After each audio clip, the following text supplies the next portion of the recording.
Sir. नमस्कार और अंकित दशहरे भाई। की बहुत बहुत शुभकामनाएं सर आपको। आपको भी बहुत बहुत बहुत आप सभी लोगों को दशहरे की बहुत बहुत शुभकामनाएं।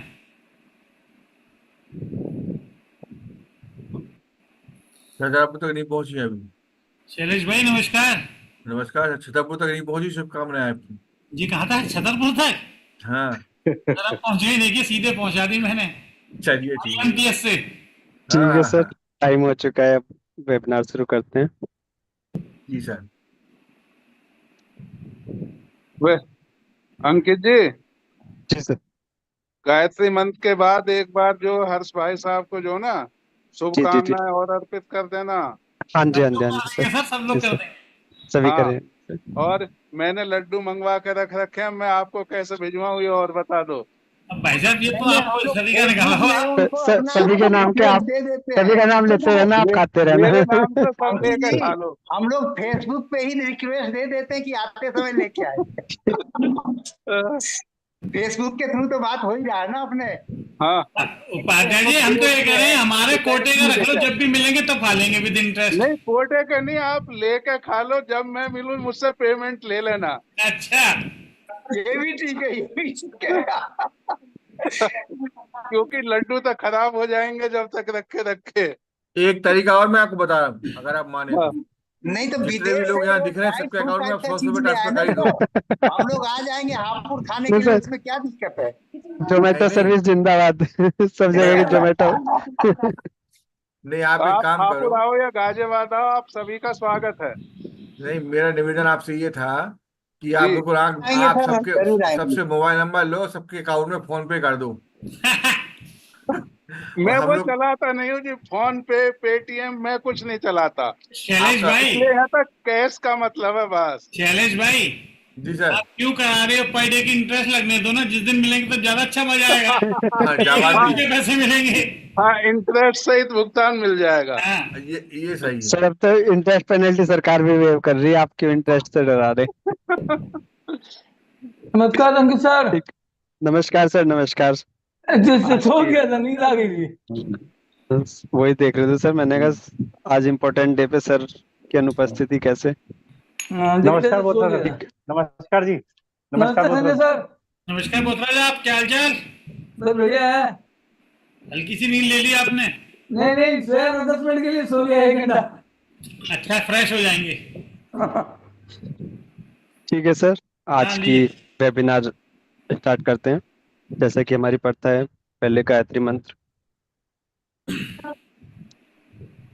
ओम भूर्भुवस्सुः तत्सवितुर्वरेण्यं भर्गो देवस्य धीमहि धियो यो न प्रचोदयात्। आप सभी का वेबिनार में हार्दिक स्वागत है। सभी को दशहरा पर्व की हार्दिक शुभकामनाएं। जैसे कि आज हमारे उपकास के संस्थापक अध्यक्ष श्री हर्ष शर्मा जी का जन्मदिन है, तो उनको जन्मदिन की हार्दिक शुभकामनाएं, और सभी से आग्रह कि वो सभी अपने अपने शुभकामनाएं प्रेषित करें। सर का 70वां जन्मदिन, सबकी तरफ से 71वां जन्मदिन कलेक्टिवली था। अंकित जी, आप अंकित भी जी, कर दो सबकी तरफ से कलेक्टिवली। हमारी हाथ तरफ से उठा भी। नहीं देते हैं सर, सब लोग सर भाई जी के लिए। हमारे बहुत हमारे बहुत महामंत्री शुभकामनाएं सर हमारी तरफ से भी। महामंत्री जी करेंगे सर संबोधन। महामंत्री जी से आग्रह। वेबिनार में उपस्थित सभी सम्मानित भाइयों को विजयदशमी की हार्दिक शुभकामनाएं। बुराई पर अच्छाई की जीत के लिए त्योहार मनाया जाता है, और ऐसे पावन पर्व पर आज हमारे संस्थापक अध्यक्ष बड़े भाई श्री हर्ष शर्मा जी का जन्मदिन भी आज के ही पड़ा है। कितने शुभ की बात है। तो हम सब अपनी तरफ से उनको हार्दिक शुभकामनाएं और बधाई प्रेषित देते हैं, और सब मेरी या उनकी तरफ से सब मिठाई बांटें, मिठाई खाएं, उस सब का पेमेंट हम देंगे। पुनः हर्ष भाई साहब उपाध्याय को जी। हार्दिक शुभकामनाएं। उपाध्याय जी।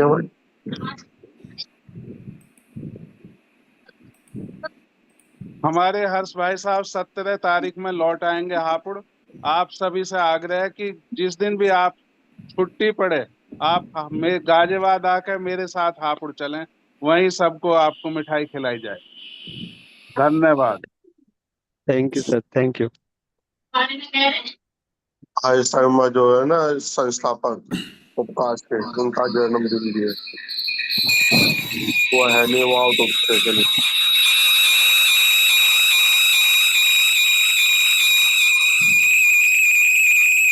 हाँ अंकित, तुम्हारा उपकाश वाला मोबाइल वो बंद कर दो माइक।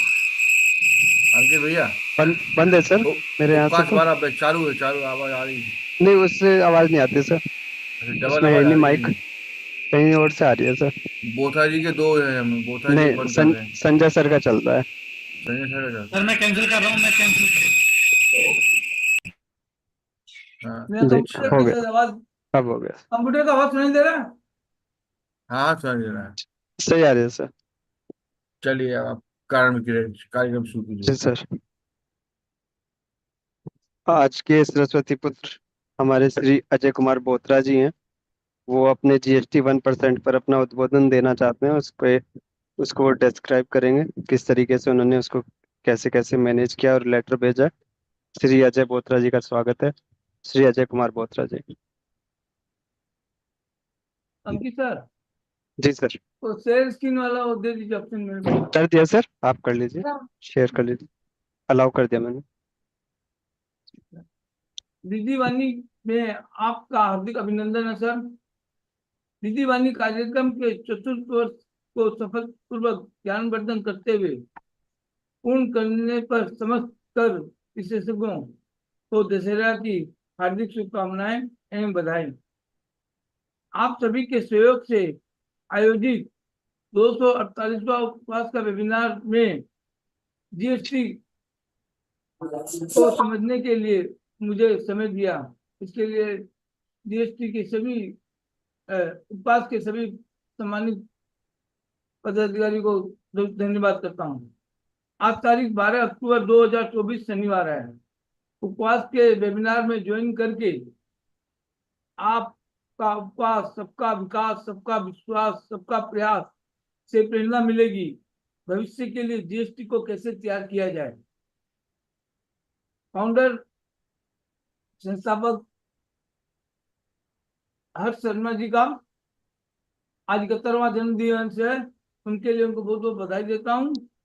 और छोटे भाई अंकित गर्ग जी को अपना समय में मेरे को आज मिलने का मौका दिया, इसके लिए उनका बहुत साधुवाद करता हूँ। और उपस्थित सभी महानुभावों को अजय कुमार बोत्रा का जय जिनेंद्र कर रहा हूँ। मैं पहले तो वीडियो दिखाना चाह रहा हूँ। एक मिनट, मैं तुझे लड्डू खिलाऊं? दिखा लेंगे हम तो। वीडियो दिखाई दे रहा है सर? नहीं सर, अभी शेयर नहीं हुई। खाने में तो चाहिए। अरुण जेटली वाला अभी स्क्रीन शेयर नहीं हुई सर। अंकित जी, मैं आप सभी को लड्डू की वो करता फोटो तो हूँ। दिखाई दो सर। लड्डू की फोटो दिखा दो सर। लो, सब इसे स्वीकार करें भाई जी साहब सर। के जन्मदिन पे। Thank you sir, thank you, thank you sir. सही हुआ सर? जी सर, हो गया। ये सुन लीजिए, तो आरंभ करता हूँ। ले भाई।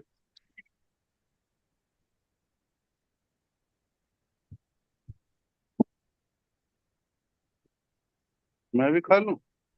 आवाज नहीं आ रही सर इसकी। मेरा फोटो कैसे चला गया? नहीं, फोटो भी आ रहा है सर, आवाज भी आ रही है, लड्डू भी दिख रहा है। दिख रहा है? हाँ दिख तब रहा है मैं सर। यदि हाँ सबकी हाँ, खा अनुमति हो लीजिए तो सर। मैं ग्रहण कर लूं? ग्रहण कर लो सर। दिख रहा है सर, आपको नहीं पता लग रहा लेकिन हम देख रहे हैं।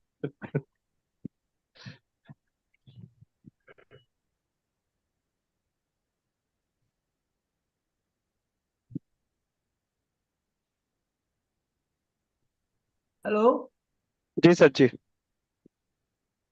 हो गया सर? नहीं दिया हाँ आप जी, लोगों को?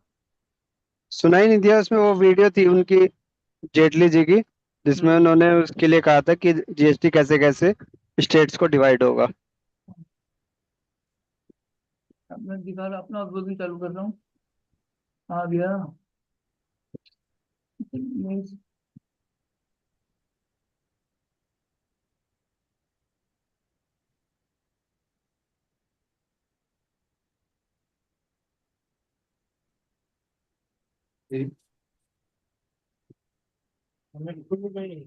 हाँ सर दिखाई दे रहा जी सर जी। जी।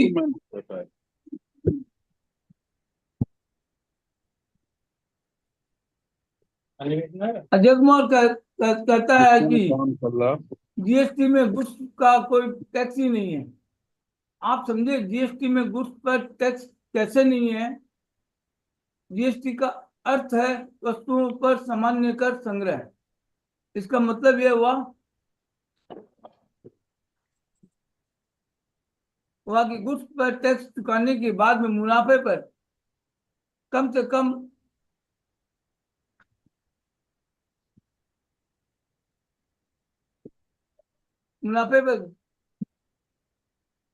कम से कम टैक्स वसूलना चाहिए, जिसे गुड्स एंड सिंपल टैक्स वसूला जाए। जीएसटी का मतलब ये है।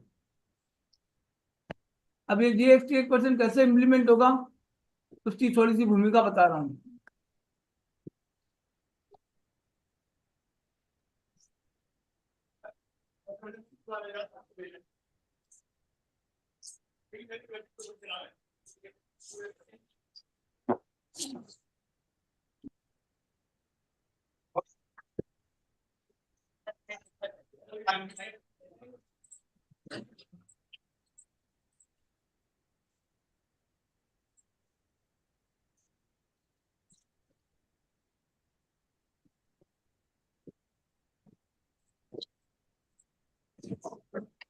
Goods and simple tax collection सहज, सरल और सुगम, तो सरकार चाहती भी है। नवरात्रि एवं दशहरा की शुभकामनाएं। जीएसटी का में आज भी पहला टैक्स पेड होता है और बाद में हमारे को इनपुट आउटपुट मिलता है। नेचुरल रॉ मटेरियल पर मैंने 8, 18 और 26, 28, 38% टैक्स बनाया, जिसका इनपुट आउटपुट हमें नहीं मिलेगा। और लेबर चार्ज पर टैक्स पर 5, 12, 18, 28% से इसका भी इनपुट आउटपुट नहीं मिलेगा। नहीं मिलेगा।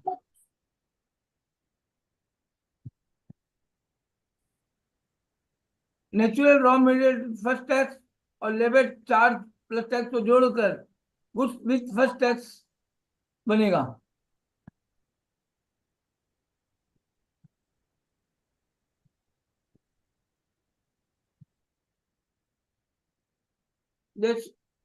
अब ये वस्तु के साथ माल का जो ऐड होके B2B जो व्यापार करेगा उस पर 1% का कानून लागू होगा, क्योंकि वस्तुएं लगातार मूवमेंट होती रहेगी। और वही वस्तु अगर B2C में सेल होती है, क्योंकि आगे उसको मूवमेंट होना नहीं है, तो 2%, 3% और 5% और 10% से लागू होगा। B2B क्योंकि वस्तु आगे से आगे मूवमेंट होगा और लास्ट में B2C में जाना निश्चित है, इसीलिए B2B में 1% रखा गया है। सरकार का पहला टैक्स अमाउंट प्रत्येक एक दूसरे राज्य में साझा करेगी और B2B व्यापारी पर 5, 12, 18, 28 का बोझ केवल 1% का बोझ रहेगा। B2C पर 2%, 3%, 5% और 10% का बोझा होगा।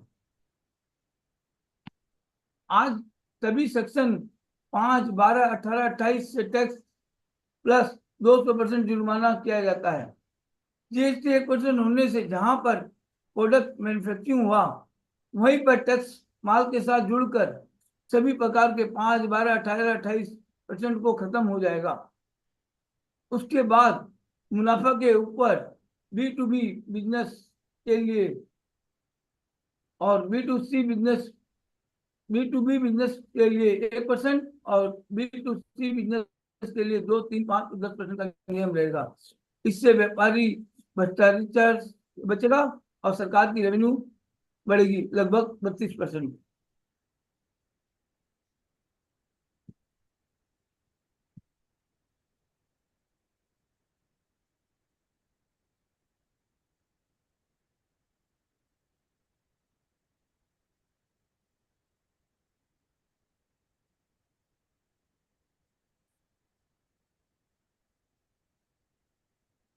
थोड़ी सी परेशानी हो रही है, नई तरीका है मेरे लिए, इसलिए मैं थोड़ा सा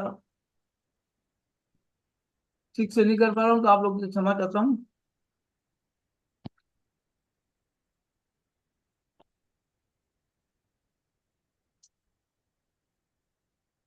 अरे अंकित जी, आज का क्या टॉपिक है, क्या है आज का? सर बस ये अपना अभी कंप्लीट कर रहे हैं, तो बस 5 मिनट 5 का है मिनट में इनका। कंप्लीट हो जाएगा मेरा।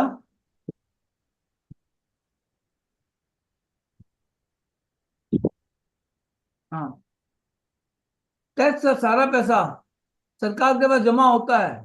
सरकार के पास पैसा तो है, लेकिन व्यापारियों को सजा देकर भ्रष्टाचार करके उनसे वसूलती है। जीएसटी 1% में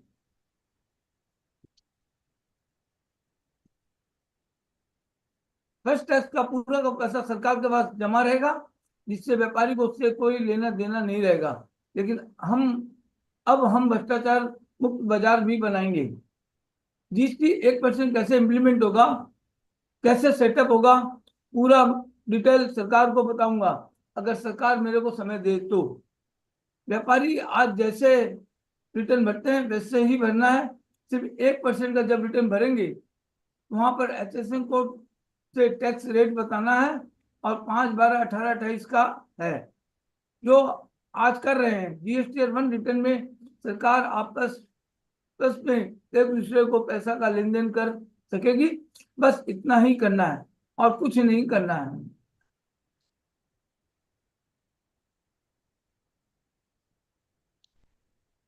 अब इनको धन्यवाद तो दे दो अंकित जी,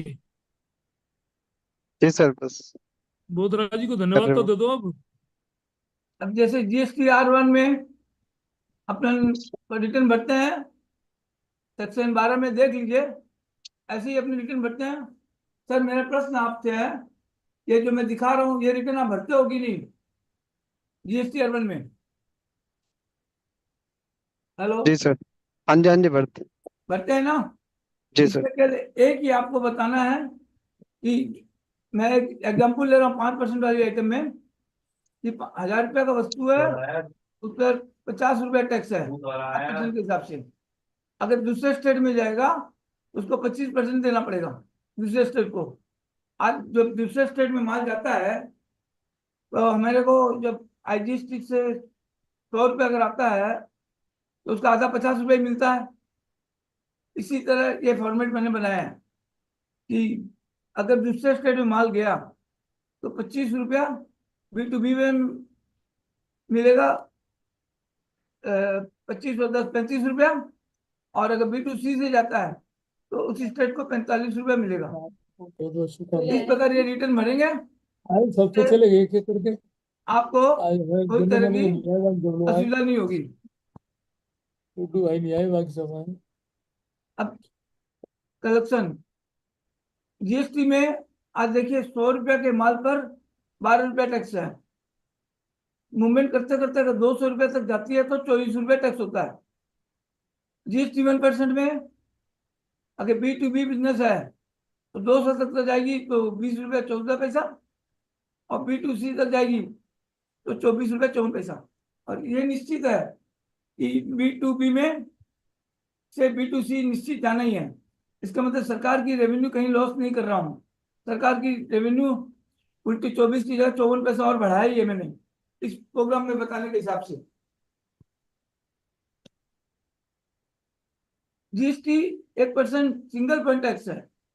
यहाँ पर गुड्स पर फीड से भी में 1% कैश ट्रेडिंग टैक्स का इफेक्ट हो रहा है, और B2C से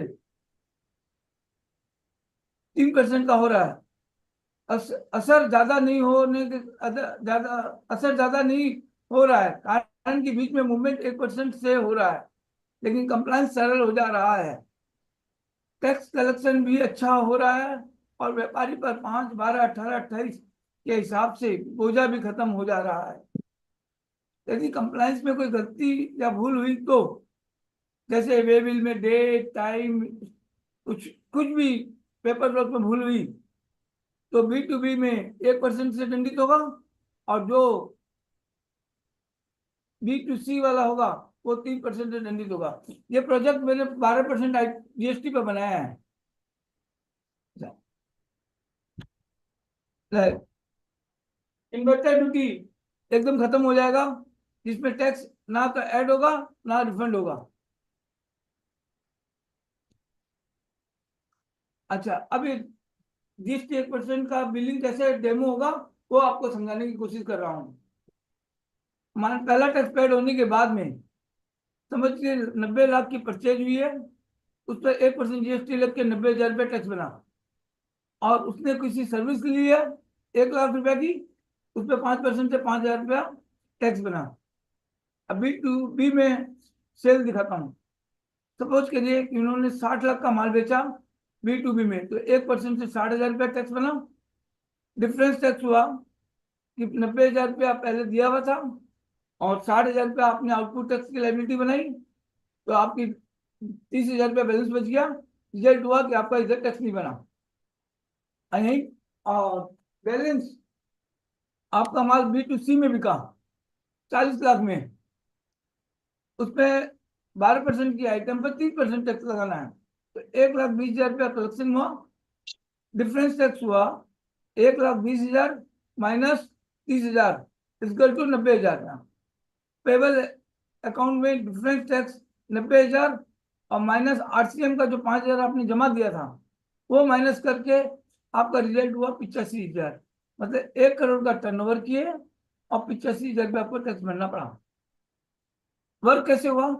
B2B में परचेज में आपने 90,000 का टैक्स दिया, और सर्विस जो आपने ली उसमें 5,000 रुपये का टैक्स दिया, और सेल में B2B में 60,000 का टैक्स कलेक्शन किया, और B2C में 1,20,000 रुपया का टैक्स कलेक्शन किया।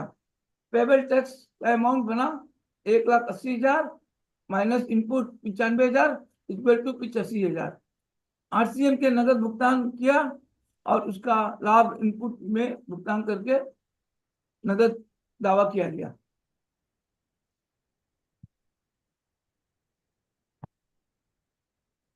अब रिटर्न कैसे भरेंगे? एक 3B रिटर्न बनाया है। जैसे 1 लाख की टर्नओवर हुई तो 1,80,000 रुपया टैक्स बना, 1,20,000 रुपया IST से दिखाया हूं मैं। सेंट्रल SGST और CGST 30,000 रुपये का टैक्स कलेक्शन दिखाया। मैंने अनरजिस्टर्ड सेल पर डेमो किया है। जैसे अनरजिस्टर्ड सेल को मैंने किया, यहाँ पर 40 लाख की सेल की थी, तो 1,20,000 रुपया यहाँ पर उसका भुगतान दिखाया अलग से सेक्शन 3.2 के 3B के रिटर्न में।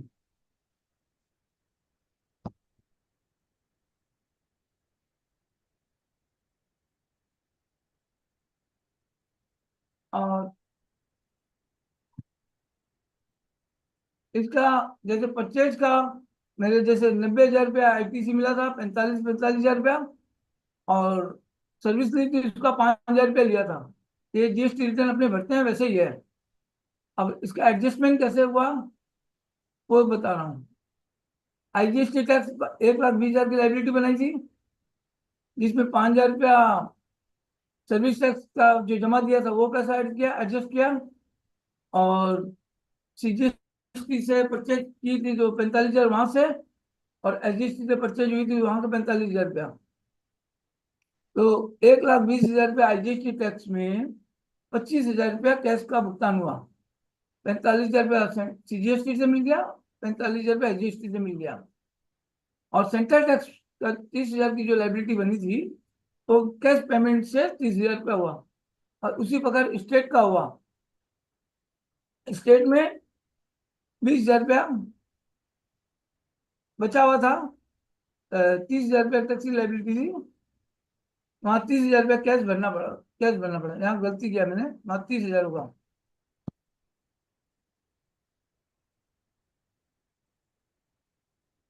अंकित सर, जी सर।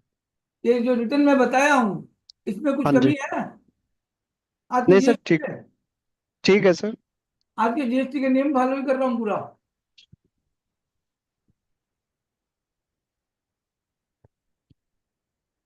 GST रिटर्न में फर्स्ट टैक्स पेयर यदि मैन्युफैक्चरर है या टैक्स फर्स्ट टैक्स, उसके बारे में बता रहा हूँ। इसमें जैसे फर्स्ट टैक्स पेयर एक छोटा सा एग्जाम्पल से बनाया हूँ। अगर उसने 100 रुपये का 180 रुपये टैक्स कलेक्शन किया 1000 रुपये पर, तो सेंट्रल का 29%, जो अरुण जेटली जी का क्लास आपको बताया था, उसमें 29% सेंट्रल टैक्स है 52 रुपये 20 पैसा, स्टेट टैक्स है 127 रुपये 80 पैसा, 180 रुपये हुआ फर्स्ट टैक्स। अब ये नेचुरल रॉ मटेरियल के बाद ये मैन्युफैक्चरिंग होने गिरता है, उस पर 100 रुपये लेबर चार्ज लगा, तो उस पर वो कॉमोडिटी उसने तैयार की 12% की आइटम, तो 12% के हिसाब से 12 रुपये टैक्स बनता है। तो 29% सेंट्रल का शेयर हो गया और 71% स्टेट का शेयर हो गया, तो उस हिसाब से 12 रुपये टैक्स हो गया। अब ये बुक मैन्युफैक्चर माल बिक्री करेगा, उसकी टैक्सेबल अमाउंट हो गई 1400 रुपया, उस पर जीएसटी 1% ऐड करेगा, 7% से।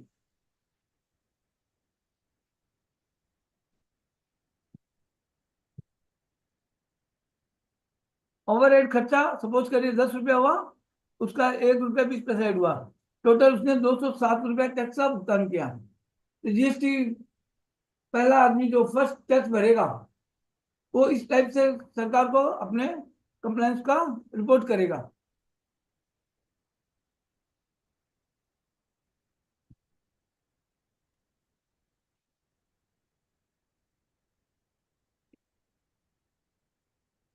हाँ, ये अंतिम पन्ना है मेरा।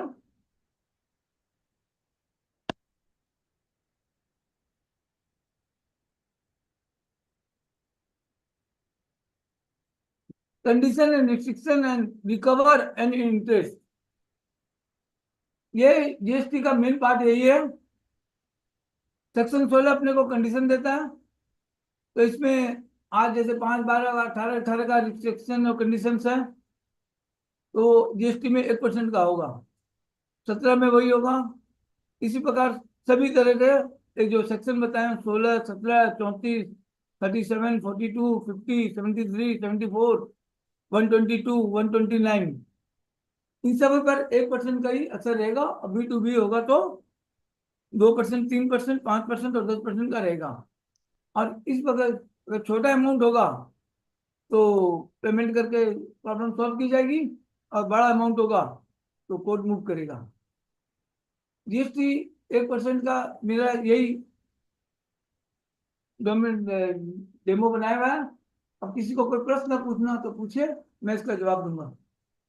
धन्यवाद। ठीक है सर, आपकी प्रेजेंटेशन बहुत अच्छी प्रेजेंटेशन आपने बना रखी है। एक अलग सोच के साथ आपने जीएसटी 1% को रखा, और आशा करते हैं कि आपकी ये 1% की शुरुआत सरकार तक पहुंचे। अभी सरकार की रेवेन्यू भी कम नहीं हुई और व्यापारी पर सुविधा भी अच्छी हुई, और रिटर्न भी मैंने आपको दिखाया, अपने इसके छाड़ा तो कोई रिटर्न भरते भी नहीं है। जी सर। लोगों की वकालत का क्या होगा सर? सर ये बात के लिए वकील साहब का कहीं को फोन आया था, तो मैंने भी इसके ऊपर भी वीडियो बनाया है पहले, कि जो भी काम होगा सब आप ही के मार्फत होगा, व्यापारी नहीं कर सकेगा कुछ भी। आज एक व्यापारी ने गलती की थी, मैं अंकित सर को भेजा उनके पास। अंकित सर आप बताइए ठीक से, आप अच्छी तरह समझा पाइएगा। वैसे सर अभी तो मीटिंग का टाइम हो चुका है, 5 बज चुके हैं, तो आज के हमारे मुख्य वक्ता आ चुके हैं शायद।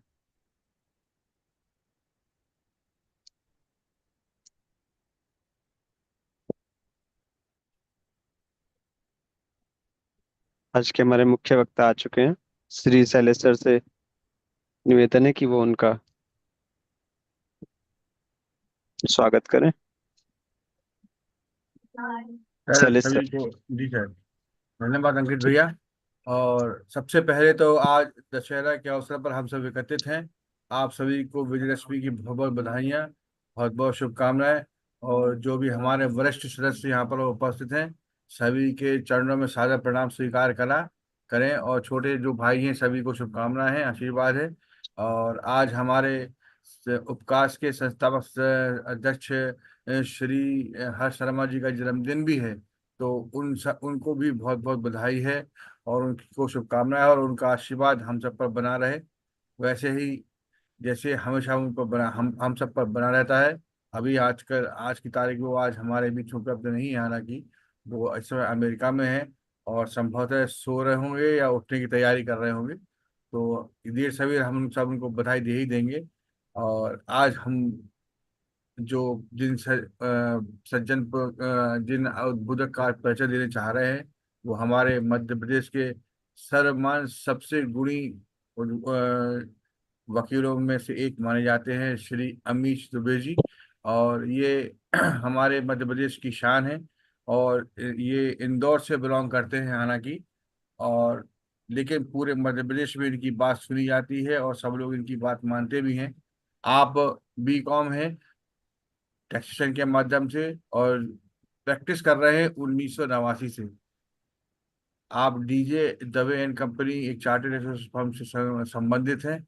आपका मुख्य रूप से जो कार्य क्षेत्र है वो है commercial tax, VAT tax, entertainment tax और GST। आप वर्तमान में GST पर अच्छी खासी महारत हासिल करके रखे हुए हैं और उस पर व्याख्यान भी बहुत देते रहते हैं। जो आपका सोशल और प्रोफेशनल प्रोस्पेक्ट्स है वो आप डेप्यूटी प्रेसिडेंट रहे national association of taxation tax professionals के, ex president commercial tax practitioner association के रहे, एग्जीक्यूटिव मेंबर हैं TPVA, एक्स सेक्रेटरी और वाइस प्रेसिडेंट रहे PTA के, आप सेंट राफेल स्कूल के एक्स चेयरमैन भी हैं, इनोवेटिव कॉलेज के, NPMB साइंस कॉलेज इंदौर के और स्टार प्रोफेशनल कॉलेज इंदौर, इन तीनों के आप एक्स चेयरमैन भी रहे, एक्स जॉइंट अकाउंटेंट और प्रेजेंटली एजुकेशन बोर्ड के चेयरमैन स्कूल के हैं, गुजराती समाज का एक स्कूल है वहाँ के अभी वर्तमान में अध्यक्ष भी हैं। आप मुख्य रूप से GST के ऊपर जो बर्निंग इशूज होते हैं उस पर अपना उद्बोधन देते रहते हैं। आप इस समय वर्तमान में मेंबर हैं संघर्ष समिति के, जो बहुत सारे इशू को उठाती है, जो वेज के संबंधित आती है, वे जो वेज से संबंधित इशू होते हैं और वर्तमान में GST संबंधित इशू होते हैं, वो फाइनेंस मिनिस्टर के सामने, पर्सनल सेक्रेटरी के सामने और कमिश्नर महोदय के सामने। आपकी मुख्य रूप से जो हॉबीज हैं वो है स्पोर्ट, म्यूजिक और अपना जो ज्ञान है वो बांटना उनको सबसे अच्छा लगता है। इसके अलावा आप अपना जो जैसे मैंने बताया कि आप स्पोर्ट्स में आपका बहुत महारत है, तो आपने स्टेट और यूनिवर्सिटी लेवल पर हैंडबॉल में, सॉफ्टबॉल में आप रिप्रेजेंटेशन दे चुके हैं। क्रिकेट खेलते हैं इंदौर में, सिलेक्टर भी रहे हैं आप जूनियर क्रिकेट एसोसिएशन के लिए 1999 से 2001 तक। और NCC में आपके पास B और C लेवल के सर्टिफिकेट भी हैं। तो ये तो सर की हमारे पे संक्षिप्त परिचय था। अब मैं अमित सर से निवेदन करूंगा कि आप उद्बोधन शुरू करें। आदरणीय अमित जी। धन्यवाद शैलेश जी। मेरी आवाज सबको आ रही है? जी सर। जी सर। अंकित जी नमस्कार। नमस्कार सभी को और सब वरिष्ठों को पहले तो नमस्कार। उपकाश में ये शायद दूसरा या तीसरा मौका मेरा आप सबके साथ रूबरू होने का, और हमेशा एक बहुत ही अच्छी भावनाओं के साथ मैं यहाँ पे आता हूँ, क्योंकि कोविड ने बहुत नुकसान किया देश का, और बड़ा फायदा GST प्रोफेशनल्स के लिए उपकाश लेकर आया। और जब मैं देख रहा हूँ कि 248, if I am not wrong, 248 लगातार वेबिनार्स करना, कंटिन्यू।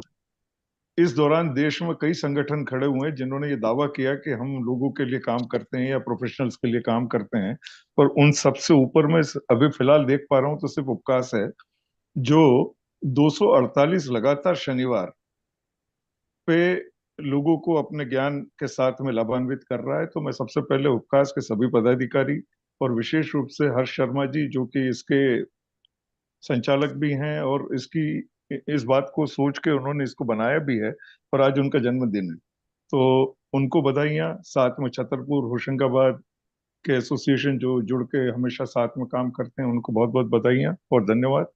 और आज दशहरा है, और मैं समझता हूँ कि प्रोफेशनल्स आज कल की 11 तारीख के बाद थोड़े से फ्री हुए होंगे, और पीछे ऑडिट की 30 तारीख से 7 तारीख से फ्री होने के बाद में इस दशहरे को सुबह से मना तो रहे होंगे। और ऐसे में एकदम सारी ज्ञान की बातें करना उसी दिन, जब उनको ऐसा लगता है कि अब 1-2 दिन टैक्स से दूर रह लो, तो थोड़ा कठिन था। पर ठीक है, आपने भी अपने शनिवार को संभालने के लिए और आपने उस जो कंटिन्यूटी को संभालने के लिए इस कार्यक्रम को किया, उस बात का मैं साधुवाद देता हूँ आपको। और सभी को धन्यवाद देते हुए सब्जेक्ट पे, क्योंकि सब्जेक्ट में हर्ष जी का फोन जब आया था तो बोले कि 12 को करना है और किसी भी सूरत में करना है। मैं यूएस में रहूंगा, मेरा जन्म। तो वो ट्रैवल कर सकती है? Hello hello. जी सर, आवाज आ रही है सर। जी जी जी जी जी। तो मेरा सभी से अनुरोध है कि अगर मुझे सुन रहे हैं तो अभी तो फिलहाल सब अपने आप को म्यूट मोड में ले जाएं, जिससे कोई भी आसपास की गतिविधि है तो वो आपको या मुझे डिस्टर्ब न करे। और कोई बात होगी तो जरूर हम करेंगे, उसमें कोई तकलीफ नहीं है। और अंकित जी, समय में 1 घंटा मान के चलूं अपना? हाँ जी, हाँ जी, आराम से सर। ठीक है ना? क्योंकि मैं भी चाहूंगा कि समय पे इसलिए पूरा करें कि उसके बाद दशहरा सबको मनाना भी है। और जी सर। है ना? अब अब जो सब्जेक्ट की बात हुई थी मेरी, तो सब्जेक्ट मैंने फिर इनपुट टैक्स में न्यू चेंजेस के साथ में इनकॉर्पोरेट करके, अब इनपुट टैक्स क्रेडिट को यूं देखा जाए तो शुरुआत में इनपुट टैक्स क्रेडिट एक बहुत सिंपली मान लिया गया था कि इनपुट टैक्स क्रेडिट हमारा अधिकार है, हमको मिलना चाहिए, और यही हमको बताया भी गया था। 17, 18, 19 के सेमिनार जितने भी होते थे जिसमें विभाग प्रमुखता से सेमिनार करता था, तो विभाग बहुत आसानी से कहता था कि आप जो खरीद रहे हैं उस पर लगे हुए इनपुट को आपको आसानी से दे दिया जाएगा। पर चलते चलते कहानी ऐसी बनी कि पूरे जीएसटी के सभी सेक्शंस में सबसे प्रमुख रूप से जो जिसके ऊपर सबसे ज्यादा जीएसटी काउंसिल ने काम किया, वो सेक्शन 16 पे काम किया। और सेक्शन 16 में जब उन्होंने देखा कि आईटीसी को इतना कठिन कर दो या उसको इतना बांध दो कि आईटीसी कोई आसानी से ले न सके, क्योंकि आईटीसी आईटीसी ही शब्द में बोलूंगा क्योंकि इनपुट टैक्स क्रेडिट पूरा बोलना पड़ता है, तो आईटीसी को लेकर मैं बोलूंगा। बीच में एक ड्राइव आई थी और अभी भी एक ड्राइव चल रही है जो अक्टूबर तक ऐसे डीलर्स को ढूंढेगी जो फेक इनवॉइस जारी करते हैं। और फेक इनवॉइस जारी करने का सीधा सा मतलब होता है कि फेक आईटीसी भी आगे की ओर जाती है, और फेक आईटीसी नेचुरली देश के रेवेन्यू को नुकसान देती है। और ITC is nothing but a cash. ये मान ले अगर हम, तो एक कैश का लॉस होता है जब फ्रॉड या फ्रॉडुलेंट आईटीसी आगे की तरफ बढ़ती है। तो इसलिए conditions in 16 section 16 they brought with some, you can say with some restrictions, and बहुत टफ कंडीशंस के साथ में हमको आईटीसी मिलता है, जिसको कंप्लाई करते हैं तब जाके हमें आईटीसी मिलता है, वरना आईटीसी लैप्स हो जाता है। अब ऐसी परिस्थितियां कई बार उत्पन्न हुई, तो सेक्शन 16 को थोड़ा सा ध्यान से देख लेंगे, फिर से रिव्यू कर लेंगे। मैं जानता हूँ यहाँ सब गुणीजन बैठे हुए हैं और 16 को रोज एनकाउंटर करते हैं, रोज एक बार पढ़ते हैं, पर आप विश्वास करें जिस जिस तरीके से 16 को आप रोज पढ़ते हैं, रोज आपको लगेगा कि कुछ नया आया। तो जब मैंने सेक्शन 16 को फिर से एक बार गो थ्रू किया, तो उस गो थ्रू करने में जो मेरे हाथ में चीज आई वो ये थी कि 16(1) में सेक्शन 49 का जिक्र है। अब सेक्शन 16 में एलिजिबिलिटी आपको कंडीशन जो मिलती है कि इसका title he eligibility and conditions for taking input tax credit. अब इनपुट टैक्स क्रेडिट लेने के जो तरीके हैं वो बताए गए। इसमें सेक्शन 49 को जब विजिट किया, तो 49 में सबसेक्शन 11 में जाके जब मैंने आज से 3-4 साल पहले, 5 साल पहले पढ़ा मैंने, तो मैंने जब देखा कि ये 2020 यानी करीब करीब 4 साल हो गए, 5वां साल चल रहा है, उसमें ये लिखा था where the amount has been transferred to electronic cash ledger under this act, the same shall be deemed to be deposited in the said ledger. ये इतना अच्छा लगा सर पढ़ के मुझे, और इसका नतीजा भी निकला। आपको ध्यान हो तो हमें पूर्व में हमारे आईटीसी क्रेडिट में से भी अगर हम यूज करते थे तो हमें ब्याज लग जाता था, ध्यान होगा सभी को। तो फिर काउंसिल ने उसको अमेंड किया तो सेक्शन 53 में जाके उसमें बोला है कि अगर आपकी क्रेडिट लेजर में पैसे जमा है तो ऐसी दशा में आप उसको ऑफसेट करते हैं तो कोई ब्याज नहीं लगेगा। तो अब वो अधूरा अमेंडमेंट था, उसके बाद स्थिति ये बनी कि जो कैश में आप डालते थे पैसा, तो उतने कैश पे ब्याज लग जाता था। अब 3B की कल्पना करें आप लोग कि 3B आपका 20 तारीख को जमा होना है और आपके ऊपर 20 लाख के टैक्स की लायबिलिटी है और आपके पास पैसों की व्यवस्था नहीं है, तो आप नेचुरली उसको 21, 22, 23, 24, 25, 26 जब भी आप उस रिटर्न को फाइल करते थे तो 20 लाख रुपए जो नगद से जमा करते थे, उस नगद पे आपको ब्याज आता था। कई बार इस बात का रिप्रेजेंटेशन दिया कि साहब नगद नहीं था तो नगद जितना था उतना अगर हमने जमा कर दिया, नेचुरली उस दिन हमारा रिटर्न फाइल नहीं होता है, पर जब तक हम टैक्स पूरा नहीं जमा करते हैं, पर अगर हमने कुछ जमा कर दिया 20 तारीख से पहले तो क्या उसके ऊपर भी ब्याज लगेगा? तो उन्होंने कहा नहीं साहब, जिस दिन आप 3B को लगाएंगे और पूरा टैक्स सेट ऑफ करेंगे उस दिन तक का पूरा ब्याज लगेगा। अब यहाँ पे आयशर मोटर का एक जजमेंट हाईकोर्ट का हुआ जिसमें उन्होंने बोला कि अगर किसी के पास कैश बैलेंस है तो उस कैश बैलेंस पे ब्याज नहीं लगना चाहिए। तो इससे मतलब ये निकला कि अगर 20 लाख की मेरी टैक्स लाइबिलिटी रही है, मुझे दिख रही है, और मेरे पास किसी भी तरीके से 10-12 लाख की व्यवस्था है और 8 लाख मैं बाद में जमा कर रहा हूँ, अगर मैंने 20 तारीख से पहले 12 लाख जमा करके कैश लेजर में रखे हैं और बाद में 8 लाख जमा कर रहा हूं, तो बाद के 8 लाख पे ब्याज लगेगा पर 12 लाख पे ब्याज नहीं लगेगा। अब ये प्रोविजन था, पर इस मैटर को कोई ना कोई कोर्ट लेके गया और जाके आयशर मोटर के केस में डिसाइड हुआ, तो फाइनली इसको अमेंड किया। तो यहाँ पे ये प्रोविजन होने का लाभ बहुत देर से मिला पर मिल गया। अब हमारे लिए भी ये सुविधा हो गई है कि हम पार्ट पेमेंट करके अपने 3B को अगर थोड़ा किन्हीं कारण उससे लेट फाइल करते हैं, तो अगर भी इस तारीख से पहले पैसा जमा है कैश में तो हम उसका ब्याज बचा लेंगे। अब 16(2) हमारी कंडीशन बहुत जो हमें बांध के रखती है, 16(2) हमें ज्यादा मेजरली अफेक्ट करता है। 16(2) में जो प्रोविजंस आ रहे हैं, 16(2) को हमें रूल 37 और 37A के साथ देखना चाहिए, क्योंकि उसके साथ जो डी है प्रोविजन वो हमें बोलता है कि 180 डेज में पेमेंट करना है। इनिशियली कई लोगों को पता नहीं था कि 180 दिन में पेमेंट करें तो क्या होगा, नहीं करें तो क्या होगा, पर डिपार्टमेंट का व्यू बड़ा क्लियर है कि अगर आपने 180 दिन में पेमेंट नहीं किया तो उस ITC का आप हकदार नहीं होते हो। तो वहां पे 180 दिन के प्रोविजन के साथ में 37 और 37A दोनों लेकर आए। उस 37A को अगर आप ध्यान से देखें तो एक बोलता है कि अगर आपने कंसिडरेशन है ना, आपने उसका पेमेंट नहीं किया 180 दिन में, तो कुछ नहीं करना है। ITC तो 2A में या 2B में दिख रही है, पर आप उसे रिवर्स करके रख लीजिए और जिस दिन आप पेमेंट करते हैं उस दिन आपको वो ITC फिर से मिल जाएगी। ये एक बहुत अच्छा प्रोविजन है। और मजे की बात है, उस पे 16(4) की कंडीशन भी लागू नहीं होती। इस तरीके के रिवर्सल पे जब आप क्लेम करते हैं तो इसके ऊपर 16(4) की कंडीशन ये कहती है कि नवंबर तक आपको क्लेम कर लेना है, और अगले साल नवंबर तक अगर नहीं क्लेम करा तो आपकी वो ITC लैप्स हो जाएगी।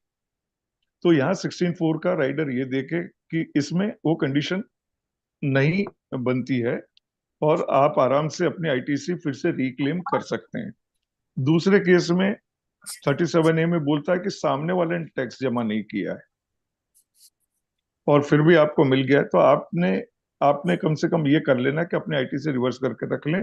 पर अगर वो सब कुछ जमा कर देता है किसी स्थिति में, पर उसमें 16(4) का राइडर टिका हुआ है, वहां पे ये है कि 16(4) में यानी अगले नवंबर तक उसने टैक्स जमा कर दिया है और वो 3B फाइल्ड है, तो ही वो टैक्स आपको वापस मिल पाएगा और नवंबर तक ही मिल पाएगा। तो आपने चूंकि वो टैक्स जमा नहीं करना है, आज निकल आपके ऊपर लाइबिलिटी आनी ही आनी है।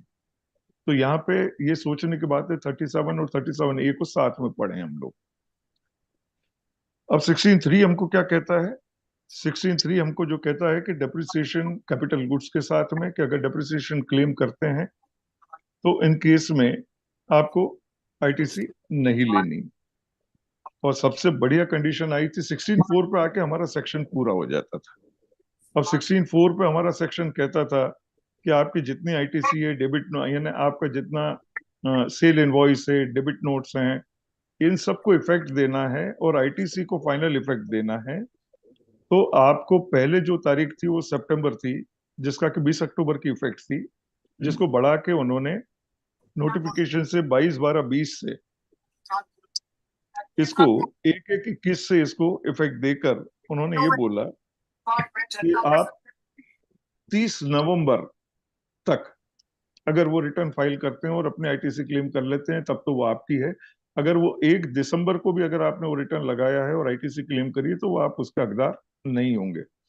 अब ये परेशानियां मेजरली हुई थी 17, 18, 18, 19, 19, 20, 20, 21 में, जब तक आईटीसी लोग समझ रहे थे या रिटर्न्स को समझ रहे थे या जीएसटी को समझ रहे थे। तो ये समझते समझने में कहीं ना कहीं लोगों ने सोचा कि थोड़ी सी तो देरी हुई है, इसमें आईटीसी थोड़ी चला जाता है, पर इसके बड़ी तादाद में ऑर्डर होने लग गए। बड़ी तादाद में ऑर्डर हुए जब उसमें बहुत सिंपल तरीके से, और पुराने ऑर्डर्स तो मेरे पास अभी कम से कम 5 ऑर्डर हैं जिसके अंदर अक्टूबर की 20 थी, किसी का नवंबर पहले वीक में, किसी का अक्टूबर की 26-28 तारीख को रिटर्न लगे हुए हैं, 17, 18, 18, 19। तो उनकी स्थिति ये रही कि उनको सीधे नोटिस दे के धारा 73, 74 में जैसे भी उन्होंने प्रोसीड किया है, और उन्होंने उसको उस आईटीसी को रिवर्स या तो करवा दिया या तो उसके डिमांड निकाल के उसके ऊपर इंटरेस्ट और पेनल्टी लगा दी।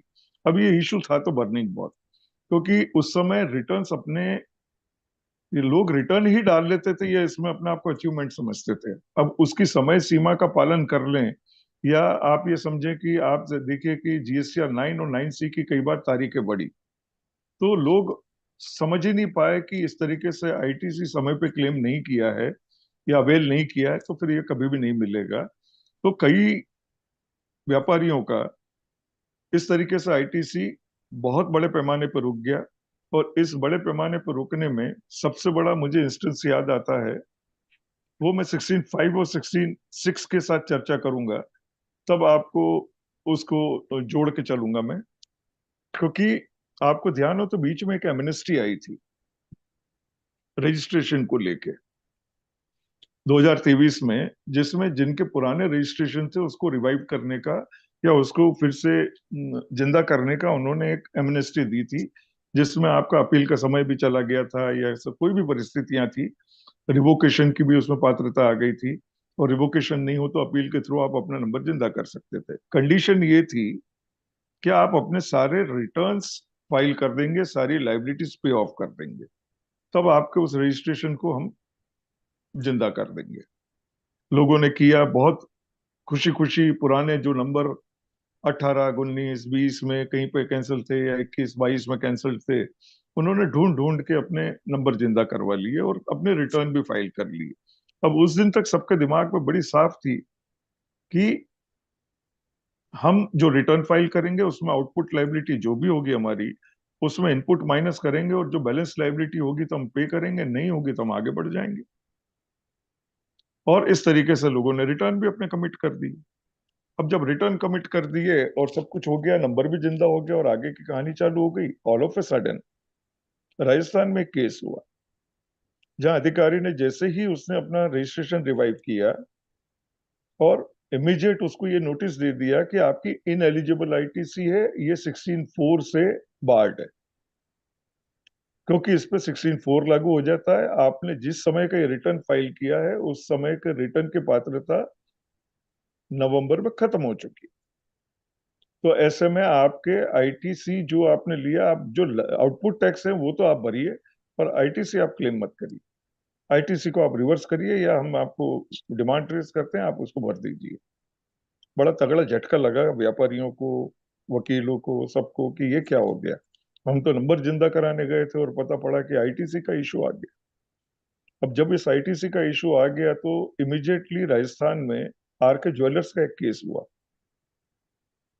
उसने मार्च में ये योजना आई थी, अप्रैल में तो हाईकोर्ट में पिटीशन दाखिल कर दी। अप्रैल में पिटीशन दाखिल करी तो आरके ज्वेलर्स का जजमेंट जो आया वो फेवरेबल आया, जिसमें उन्होंने बोला कि अगर रजिस्ट्रेशन जिस तारीख में जिंदा हुआ है उस तारीख में अगर उसने रिटर्न फाइल किए हैं, so he is absolutely eligible to take the ITC whatever in his account, irrespective of section 16.4। अब 16.4 के ऊपर कमेंट आ गया उसमें, तो बड़ी खुशी हुई सबको कि चलो एक हाईकोर्ट का जजमेंट आ गया है और उसमें इस तरीके की बात बोल दी है कि आप कभी भी अपना करेंगे रजिस्ट्रेशन, रिवाइव करेंगे या उसको रिवोक करेंगे, तो आप अपनी आईटीसी जिस भी समय की होगी उस समय की ले पाएंगे। अब उसके इमीडिएट बाद एक आंध्रा का जजमेंट आ गया जिसने बोला 16(4) की कंडीशन तो हमेशा ही लागू रहेगी, वो कभी हिल नहीं सकती है। अब यहाँ कॉन्फ्लिक्ट हो गया। अब जब कॉन्फ्लिक्ट हुआ तो इस कॉन्फ्लिक्ट को आप देखें कि अब स्थिति विवाद की ये हो गई कि एक कोर्ट कह रही है कि मिलना चाहिए 16(4) का फायदा, दूसरा कहती है कि इसमें तो 16(4) तो अडिग रहेगा, न हिलेगा न डुलेगा। तो यहाँ पे जब देखा कि काउंसिल को खुद को महसूस हुआ इस वाले मैटर में कि लोग कोर्ट जा रहे हैं, और दूसरा एमनेस्टी तो रजिस्ट्रेशन की हम लेके आए थे, उसमें नियत बड़ी साफ थी कि व्यापारी अगर अलाइव होगा तो टैक्स भी देगा। तो ऐसे व्यापारी जिनका भूलवश या किसी 2 रिटर्न 4 रिटर्न नहीं देने से रजिस्ट्रेशन कैंसिल हुए हैं और वो अच्छा व्यापार कर रहे हैं, तो अगर उनको वापस से हम रिवोक कर देते हैं तो ये फिर वे व्यापार में आ जाएंगे और ये अच्छा टैक्स देंगे। तो नियत तो बड़ी साफ थी उनकी, पर ये कहीं ध्यान से बाहर रह गया था उनके। अब ध्यान से बाहर रह गया तो इसको ठीक कैसे करें? तो ये 53rd काउंसिल मीटिंग के अंदर सेक्शन 16(5) को इंट्रोड्यूस किया, जो कि किया है उन्होंने 27/9/2024 से किया। 27/9/2024 को नोटिफिकेशन लेके आए और उस नोटिफिकेशन में उन्होंने उसको नोटिफिकेशन ये एक्ट अमेंडमेंट जो आया है उसमें 17/2024 नोटिफिकेशन के साथ में उसको लेकर आए, और उसमें ये 16(5) और 16(6) ये दोनों को लेकर उनके मन में जो भाव थे वो उन्होंने खुलासा कर दी। 16(5) में बहुत अच्छा काम किया उन लोगों ने। 16(5) में उन्होंने 17/18, 18/19, 19/20, 20/21 कि कोई भी रिटर्न, कोई भी आईटीसी, ये अगर आपने 30/11/21 तक ये रिटर्न फाइल किए और वो आईटीसी अगर क्लेम करी हुई है आपने, तो ये सब एलिजिबल आईटीसी होगी और मान्य होगी। ये उन्होंने नोटिफाई कर दिया। और कैंसिलेशन के केस में उन्होंने यहाँ पे भी एक राइडर दे दिया कि कैंसिलेशन के केस में 30 नवंबर तो लागू रहेगा, पर जहां पे रजिस्ट्रेशन कैंसिल होकर रिवोक हो रहा है तो रिवोकेशन की डेट से 30 दिन में अगर आप रिटर्न फाइल कर देते हैं तो आईटीसी आपको मंजूर होगा। पर यहाँ कंडीशन आपके लिए डाल दी गई है कि ये 30 दिन में आपको अपना रिटर्न फाइल करना है।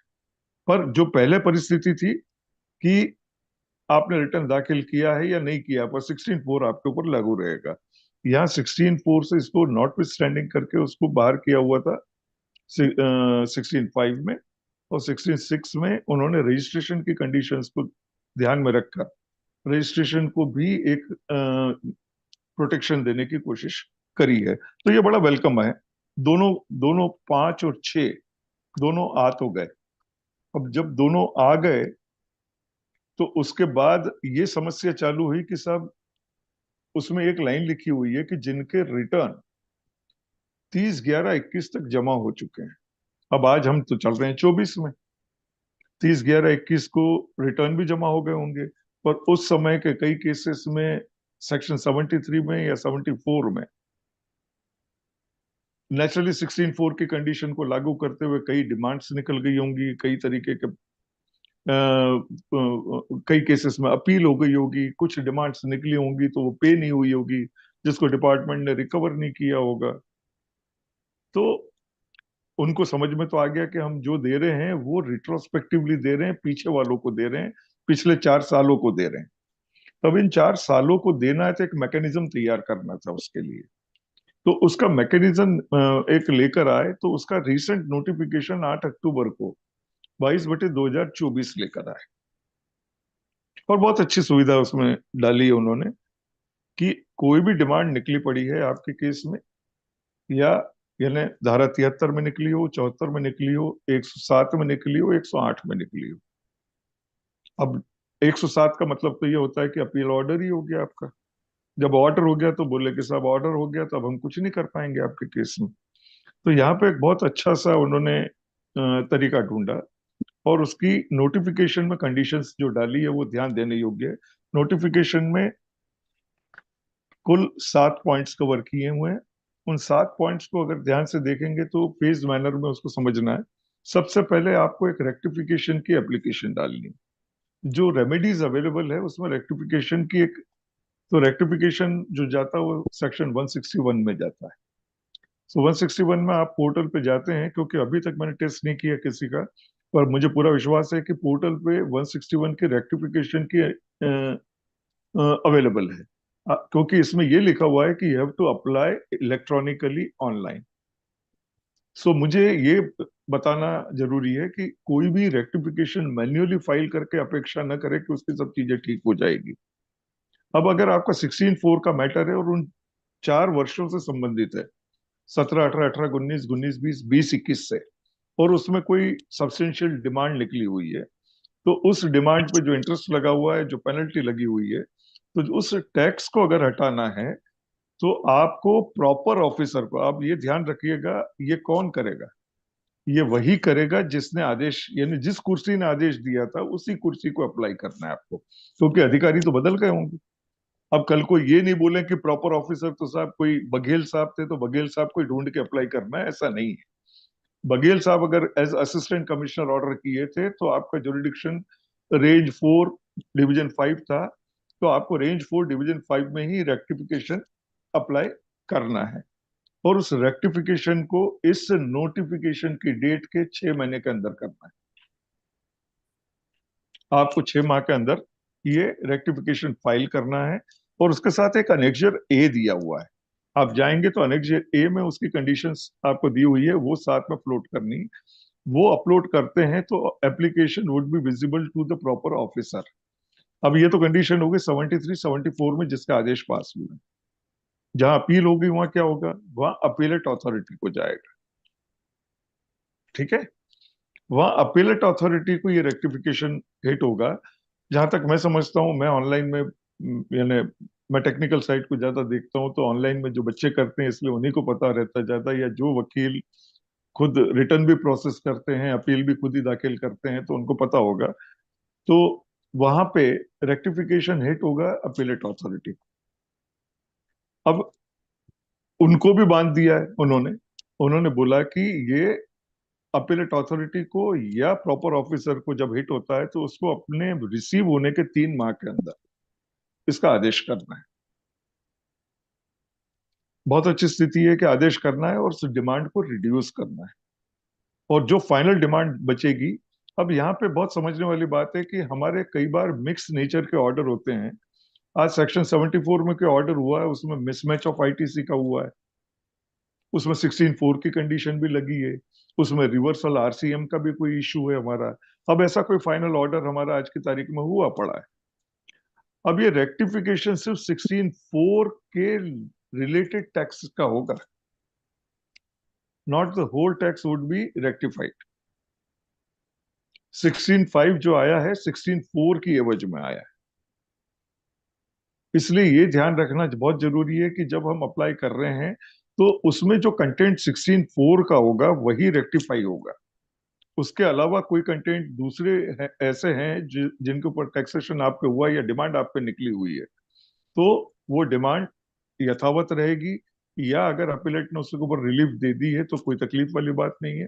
पर यह बड़ा कंडीशनली ध्यान रखने वाली बात है कि हमें 6 महीने का उन्होंने समय दिया, जो कि चालू हो गया 27/9 से हमारा चालू हो गया समय। और दूसरी तरफ हम जिस दिन अप्लाई करते हैं उसको ट्रैक करना है कि अधिकारी 3 महीने में, अब अधिकारी कैसे देगा? अगर प्रॉपर ऑफिसर है, he will rectify his order by issuing DRC 08, और अपीलेट है तो अपीलेट करेगा APL 04 में। माफी चाह रहा हूं, चाय का सबका समय होगा, सबकी चाय चल रही तो चला है, मैं भी एक घूंट लेके बीच में बात करता रहूंगा। तो APL 04 में अपीलेट उस ऑर्डर को रेक्टिफाई करके, तो इसमें जो मुझे समझ में आ रहा है कि वो चीज लिखना अभी बाकी है। हालांकि उसकी इफेक्ट कैसे जाती है आप सब लोग बता पाएंगे ज्यादा अच्छे से, क्योंकि हम सबकी डिमांड होती है DRC 07 और वो रिकवरेबल होती है under section 79, if I am right.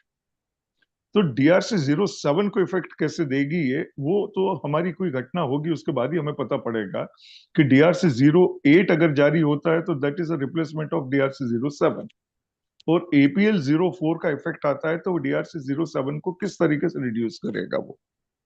तो हमें उस इफेक्ट तक जाके देखना है कि हमारी डिमांड सब्सटेंशियली उतनी रिड्यूस हुई या नहीं हुई है, और ये सिर्फ लागू हो रहा है 21 तक के लिए। 21, 22, 22, 23, 23, 24 की कंडीशन को फिर से देखें तो आज हम जहां खड़े हुए हैं वहां 30 नवंबर अपनी जगह वैसे ही खड़ा हुआ है। ठीक है, तो ये कुछ 16.5, 16.6 जो नए सिरे से हमारे बीच में आया है उसको देखना बहुत जरूरी था, क्योंकि 16.5, 16.6 के ही बर्निंग इश्यूज है हम लोगों के, और उसके लिए अच्छा मौका मिला है तो हमको देखना है।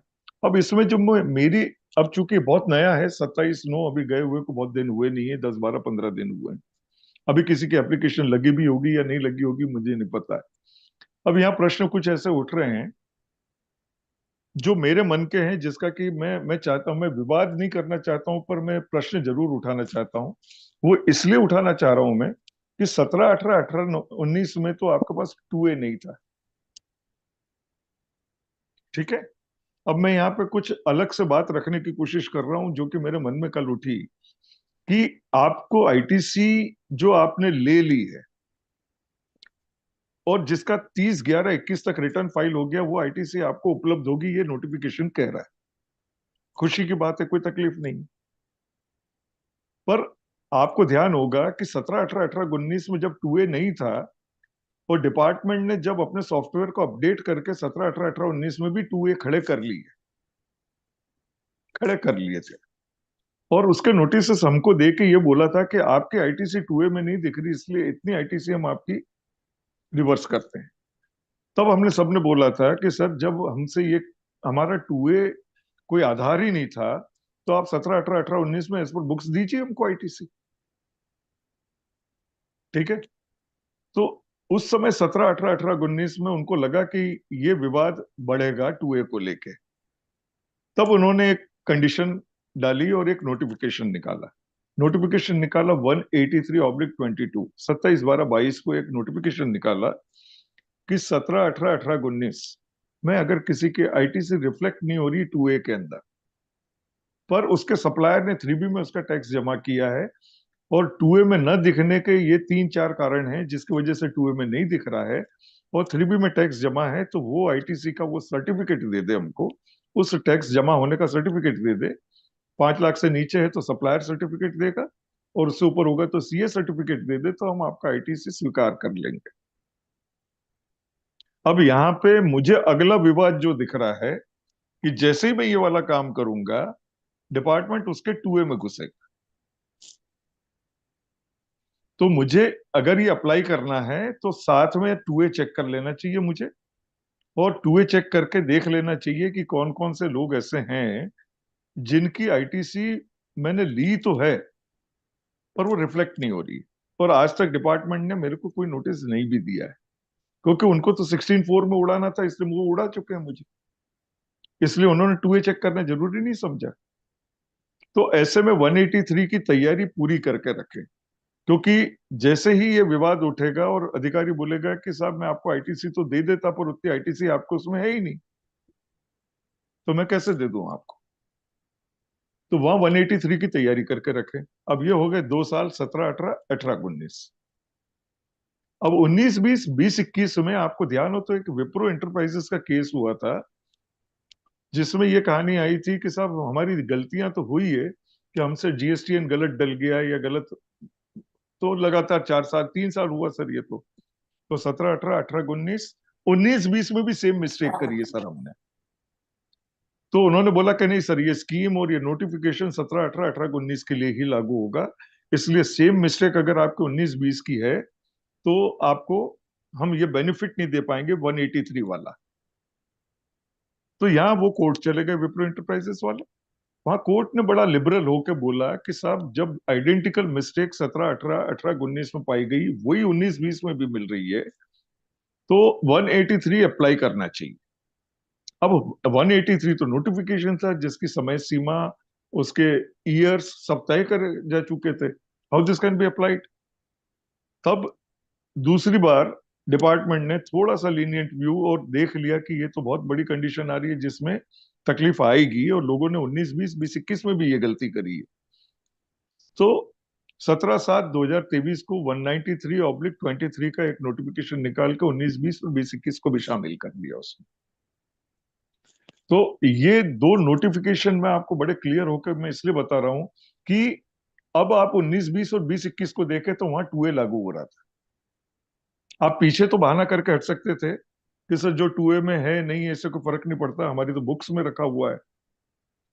पर यहां पे कंडीशन है कि आपको 2A से ही मिलेगा, और condition to be read with that time कि जहां पहले आपको 10% अधिक लेने का अधिकार था, जहां फिर 5% अधिक लेने का अधिकार था, और उसके बाद 2B आ गया 22 के बाद में, जहां पे आपको कोई अधिकार नहीं था, जो दिखेगा वही लेना है, नहीं तो नहीं लेना है। पर नेचुरली 19, 20 और 20, 21 में आपके पास 5 और 10% का एक्सेस आईटीसी लेने का अधिकार अपने रिटर्न में था। तो यहां पर भी आपको 193 की तैयारी करके रखनी चाहिए कि जितना आईटीसी आपने क्लेम किया था और आपके रिटर्न 16(4) की कंडीशन को क्रॉस करके आगे लगे थे, और जब आपको पूरा आईटीसी एलिजिबल हो रहा है तो नेचुरली अधिकारी उस आईटीसी की जांच भी करेगा कि यह आईटीसी सही है या नहीं है। तो यहां एक विवाद आज नहीं कल उठेगा जरूर, और अब ये विवाद उठेंगे तो ये धारा 74 में जाएंगे सब, क्योंकि 73 का समय इनमें से कईयों का पूरा हो गया। तो अगर हमने 193 और 183 की तैयारी साथ में करके अगर ये अप्लाई कर रहे हैं रेक्टिफिकेशन को, तो मैं समझता हूं कि चीजें आपके लिए आसान होगी। ये अभी तक का मेरा जो नए अमेंडमेंट के साथ में मेरा जो रीडिंग था या मेरा इंटरप्रिटेशन था जो मैंने आपसे शेयर करा, क्योंकि इस व्याख्यान के बाद तो हो सकता है कि कल परसों से दशहरा निपट जाएगा, बहुत हद हो गई, तो दिवाली के बाद हम लोग अपने अपने केसेस ढूंढ के अपने अपने काम में लग भी जाएंगे। पर आप जितना जल्दी हो सके इसको लगाने की कोशिश इसलिए करनी चाहिए कि उसके कॉम्प्लिकेशन डिपार्टमेंट की तरफ से आने वाले, department will not accept it as it is. Department इसमें जरूर कुछ न कुछ टेक्निकल चीजें निकालेगा और कोशिश करेगा कि सब ये हम कैसे मान लें या कैसे कर लें, या इसके शो कॉज कैसे निकल सकते हैं या क्या होगा। तो अभी ये पूरा नोटिफिकेशन इस चीज में साइलेंट है, या किसी ने एनेक्जर ए नहीं लगाया तो क्या उसका आउटराइट रिजेक्ट हो जाएगा रेक्टिफिकेशन, तो एक नई समस्या खड़ी होगी। तो कुछ चीजों को ध्यान करके 1656 के आप YouTube पे देखेंगे तो बहुत अच्छे लोगों ने प्रोसीजर वाइज बता रखा है कि how to approach on a portal पे आप स्टेप वाइज कैसे आगे बढ़ेंगे, और आप उन स्टेप्स को माइंड करें। और दूसरा, निश्चित रूप से अपने साथियों के साथ में बात करके और समझ के इसको करें। अब यहाँ पे 16(4) में अधिकतर केसेस 74 में खुले थे। आप ये देखें कि जबकि 16(4) को 74 में खोलने की कोई बात नहीं थी, 74 इनिशिएट करने वाला कोई मामला नहीं होना चाहिए था। पर देखिए डिपार्टमेंट की स्थिति ये है कि डिपार्टमेंट कई बार ये नहीं देखता है कि कौन सा सेक्शन अप्लाई करना है, दे अप्लाई 74 इंस्टेड ऑफ 73। 16(4) कोई कंडीशन नहीं जिसमें मैंने कोई ऐसा गलत काम कर दिया कि मुझे गलत मैं कोई काम कर रहा हूं, सिर्फ मैंने एक नियम की अवहेलना हुई है उससे, and that will not amount to section 74। तो यहाँ पे 74 वाले केसेस जितने होंगे उसमें तो पूरा पूरा फायदा मिलेगा। Penalty will also be drop, interest will also be drop, क्योंकि अब मेरा तो पूरी तरीके से टैक्स ही एडमिट हो जाएगा और इन टाइम हो जाएगा। सो जिनके पास 74 के इश्यूज आ रहे हैं उनको तो देखना ही है, 73 में भी देखना है उसमें। तो ये नए जो चेंजेस जो दो मेजर आए थे उसको मैंने डिस्कस किया है। अगर आपकी इजाजत हो तो एक फ्रीक्वेंटली, चूंकि 5:45 हो गए हैं, 15 मिनट है मेरे पास में, तो आईटीसी के जजमेंट्स मैं यहाँ पे अंकित जी एक बताना चाह रहा हूँ। मंडे को आप जब कहेंगे तो ये पूरा राइटअप जो मेरा है, जो जजमेंट्स का मैं यहाँ पे हवाला दूंगा, तो नेचुरली मैं तो बोल के फ्री हो जाऊंगा, पर लोगों को अगर चाहिए तो मैं एक किसी भी मेल पे आप बोलेंगे तो मैं I share the write-up entire, और मैं जी वो जी राइट, और फिर जिसको लगता होगा तो एक आपको एक पूरा आईटीसी पे ऑलमोस्ट टिल 23 एंड और 24 बिगिनिंग तक के जितने केस हुए हैं वो जितने मैं यहाँ पे आपके साथ शेयर कर रहा हूँ, ये सब केस लॉज आपको मिल जाएंगे। So you would thank you be sir, at thank ease you. To deal with ITC, right? तभी सर एक क्वेश्चन था बीच में, यदि आप ज्यादा तो मैं पूछ लूं सर आपके आदेश करें। 183 से रिलेटेड ही। जी जी सर। तभी सर जो अभी आपने बताया कि ये जो कॉम्प्लिकेशंस डिपार्टमेंट से आएंगे, मैं उसी में यही पूछना चाह रहा हूँ सर। सपोज दैट कि यदि कोई भी गलत जीएसटी की वजह से मेरे कुएं में रिफ्लेक्ट नहीं होता और मैं 183 सर्कुलर से उस डीलर का डिक्लेरेशन सर्टिफिकेट सबमिट कर देता हूँ, तो वो जिस जीएसटी पे वो गया होगा मेरा ट्रांजेक्शन और उसने जी उसे क्लेम कर लिया, तो डिपार्टमेंट तो मुझे उस ग्राउंड पे मना कर देगा कि ऑलरेडी इसका क्लेम ले लिया जा चुका है, तो मैं आपको क्यों दूं? नहीं, ये सर पहले तो मुझे सबसे बड़ी कंडीशन है 183 के, आप देखें कि मुझे उसमें अपना ईवी बिल देना है, अपना बिल देना है, मुझे अकाउंट स्टेटमेंट देना है, प्लस मुझे उसको पेमेंट बतानी है, पहली बात तो। ठीक है, अब ये सब करता हूं तब जाके 183 का वो सर्टिफिकेट जो है वो अपने आप में लागू हो पाता है। अगर मैं ये सब कुछ प्रोड्यूस नहीं करता हूं एज ए बायर तो मुझे 183 का कोई एडवांटेज नहीं मिल सकता है, पहली बात। दूसरा, जीएसटीएन यूनिक नंबर है, ठीक है। अब मिस्टेक क्या हुई होगी आप अंदाजा लगाएं सर। मिस्टेक ये छोटी सी हुई होगी कि आपका 1Z1 है, ठीक है, और 1ZI चला गया, तो ये जाके मिसलेनियस में पड़ गया सर। एक तो ये कंडीशन हो गई। दूसरा, जो आप कह रहे हो एकदम सही कंडीशन है कि मेरे नाम के आगे मास्टर में किसी और का जीएसटीएन चढ़ा हुआ है, जो कि हम सब व्यापारियों को जानते हैं कि सब लोग टैली पे काम कर रहे हैं या अपने अपने सॉफ्टवेयर पे काम कर रहे हैं। अगर किसी ने मास्टर पे ही गलत जीएसटीएन चढ़ा रखा है, मेरी बात सुन रहे हैं सर आप? सर बिल्कुल बिल्कुल सर। जी, अब वो गलत जीएसटीएन चढ़ा है तो आप वाली कंडीशन मैं मानता हूं कि ऐसी परिस्थिति बनेगी। अब डिपार्टमेंट की ड्यूटी है, क्योंकि मैं सर्टिफिकेट अगर एज ए सप्लायर जारी करता हूं कि ये मुझसे मिस्टेक हुई है, मुझे देना चाहिए था लखनऊ के व्यापारी को, और मैंने जीएसटीएन दूसरा दर्ज करके ये आईटीसी मेरा चला गया है या मेरा टैक्स चला गया है कानपुर के व्यापारी को, ठीक है। डिपार्टमेंट की नॉलेज में तो पक्का आ जाएगा। अब जब आएगा तो डिपार्टमेंट उससे रिवर्स कराएगा, पर आपकी एलिजिबल आईटीसी को वो हटा नहीं पाएगा, क्योंकि उस आईटीसी पे हक आपका था सर।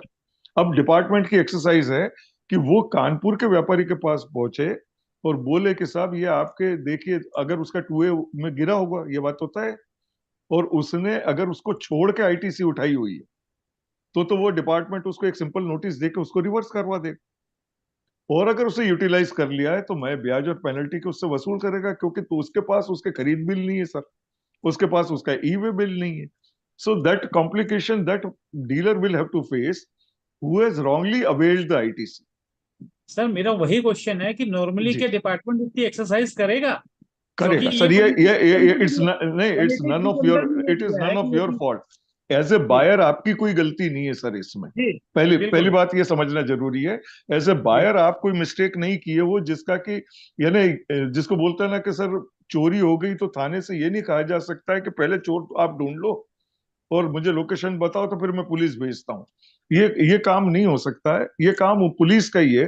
तो डिपार्टमेंट को अगर मैं सारे प्रूफ दे रहा हूँ और मेरा सप्लायर मुझे सर्टिफिकेट दे रहा है, अब उसके बाद की कंडीशन में वो जिसको हिट हुआ है, जिसको भी हिट हुआ है, उस व्यक्ति को बकायदा आप आइडेंटिफाई, इसलिए कि जीएसटीआर 1 सप्लायर का आपके सामने खुला पड़ा है सर, ठीक है।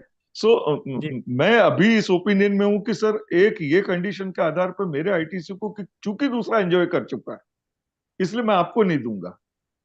अब वो भी इलीगली एंजॉय कर रहा है और मैं लीगली उसको एंजॉय नहीं कर पा रहा हूं, तो ये तो दिस इज समथिंग वियर्ड। ये दोनों चीजें कंडीशन काम नहीं करेगी सर, ठीक है। तो सर मेरा एक दो क्वेश्चन था। जी सर बताएं। B2B का बिजनेस था, हाँ जी। रिटर्न भरने के टाइम में गलती से उस बिल को B2C में एडजस्ट कर दिया मैंने, जी लेकिन सर। जब GST 9 जब भरे तो B2B को एकदम सही भरा और B2C को सही रिपोर्ट कर दिया हमने। तो इसको अभी 4 साल हो गए हैं, अभी डिपार्टमेंटली इस पर क्या कुछ होगा? अब सर फिर से ध्यान दो, 183 और 193 पर ध्यान दें सर। ये आपका 2B किससे जनरेट होता है, 2A किससे जनरेट होता है, GSTR 1 से जनरेट होता है, 9 से जनरेट नहीं होता है।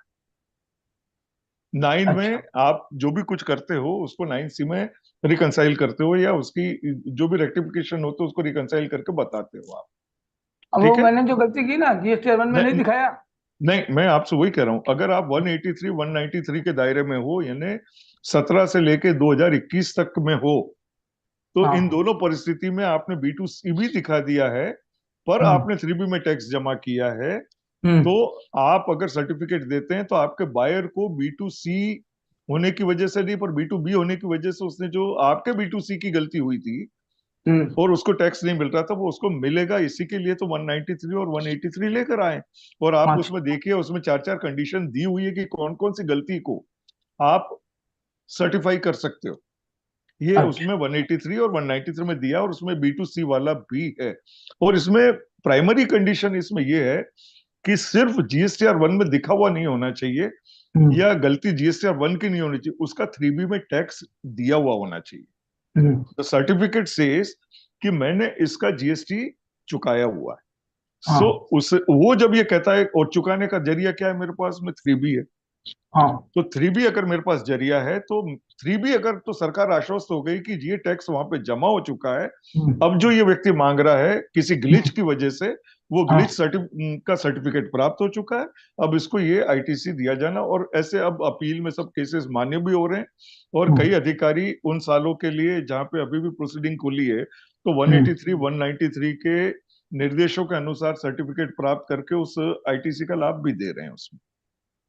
एक दूसरा क्वेश्चन था सर, जैसे आपने बताया कि 180 डेज वाला केस, जिस व्यापारी को मालूम पड़ गया कि अभी 170 दिन हो गए हैं, इनका 15,000 रुपये टैक्स था, 12,000 रुपये तक करीबन तो पेमेंट कर दिया हूँ, तो 180 डेज के बाद बैलेंस कर देगा कि 180 जो फिगर है वही रिटर्न करेगा? मतलब सपोज करिए 100 रुपया देना था, 100 रुपया वो दिखाएगा। ये इस पे क्लैरिफिकेशन एक आया था, और बहुत सारी जगह पे इसके ऊपर चर्चा भी हुई थी कि अगर आपको 2 लाख रुपए उसको देने थे, मतलब हुआ 2,36,000। हाँ, ठीक है। अब 2,36,000 रुपए आपको पेमेंट करनी थी, और आप किसी तरीके से व्यवस्था करके जुटा के उसको 1,18,000 ही पेमेंट कर पाए 180 दिन में, और 1,18,000 आपके 180 दिन क्रॉस करने की स्थिति में। यहाँ पे मेरा सजेशन होगा कि आप 18,000 का ही रिवर्सल करें, क्योंकि उस पेमेंट में 1,18,000 जो 180 दिन में आप कर चुके हो, उसके 18,000 की तो आपको पात्रता होगी, और जो 1 लाख रुपया आपने मूल उसको नहीं चुकाया, उतना प्रोपोर्शनेट रिवर्सल आपको करना चाहिए। तो ये जो फिगर मैं अपनी मर्जी कर दूंगा ना, अगर जो नहीं, आप देखिए सर, नहीं, आपको वो बैंक अकाउंट के साथ हाजिर होना पड़ेगा। मर्जी आपकी इसलिए नहीं चलेगी क्योंकि आपको बैंक से, क्योंकि अब तो ये तय है कि मुझे सारे पेमेंट बैंक से करने। नहीं, मेरा प्रश्न ये है, जैसे 18,000 रुपये टैक्स देना है ना टोटल में, तो कोई बिल में तो 18,000 नहीं है, सब बिल 5-7 बिल मिला के तो एक फिगर आ गया कि मेरे को इतना बैलेंस टैक्स देना है उसको, वो फिगर सर इसको टैक्स के साथ नहीं है सर, इसमें ध्यान दो तो उसमें 37 में लिखा हुआ है consideration not paid. Consideration including tax नहीं होता है। कंसिडरेशन का मतलब होता है कि आपने इंक्लूडिंग टैक्स आपने उसके पूरे मूल्य का भुगतान किया है कि नहीं किया है। Consideration including goods. अब आपने 6 बिल आ गए, अब आपका लीफो चल रहा है कि फीफो चल रहा है आपको नहीं पता है। अब फीफो, अब आपका 10 लाख की देनदारी थी, 10 लाख की देनदारी थी, 10 लाख में अलग अलग समय पे बिल थे सारे के सारे, और आपने एक रैंडम 5 लाख रुपए जमा किए। आप समझो, रैंडम 5 लाख रुपए दे दिए उसको। अब डिपार्टमेंट हमेशा फर्स्ट इन फर्स्ट आउट पकड़ेगा sir. Department first in first out पकड़ेगा। तो आप ये देखें कि आपके पहले, अब मैं एक छोटा सा एग्जांपल के साथ बोलूं, एक 3 अप्रैल का बिल है, एक 27 अप्रैल का बिल है, एक 4 मई का बिल है, एक 16 मई का बिल है। ये 4 बिल ही पकड़ते हैं अपन।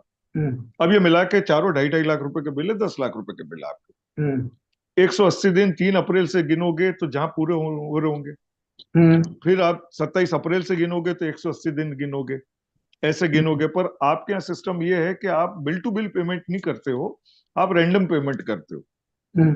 तो रैंडम पेमेंट आप जब करते हो तो नेचुरली जो पेमेंट आपकी उस तरफ हो गई जो 180 दिन में फॉल हो रही होगी, और जिस बिल में वो बैठ रही होगी उतनी बैठेगी, रेस्ट आपकी 180 दिन के बाहर मानी जाएगी, और उस प्रोपोर्शन में आपको अपने आईटीसी को रिवर्स करना चाहिए।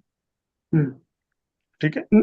मैं जैसे रैंडम आप जैसे बताए ना अभी चार जी। बिल में सपोज करिए 4 बिल के अंदर 3.5 बिल जितना अमाउंट चला गया वहाँ, अब थोड़ा सा बैलेंस रह गया, मैं समझ रहा हूँ आपके, अब क्या पर करूँगा? अगर पर 180 दिन की कंडीशन तो बहुत साफ है, क्योंकि अभी आपको ध्यान हो तो बीच में एमएसएमई का बड़ा हल्ला मचा था 45 दिन वाला।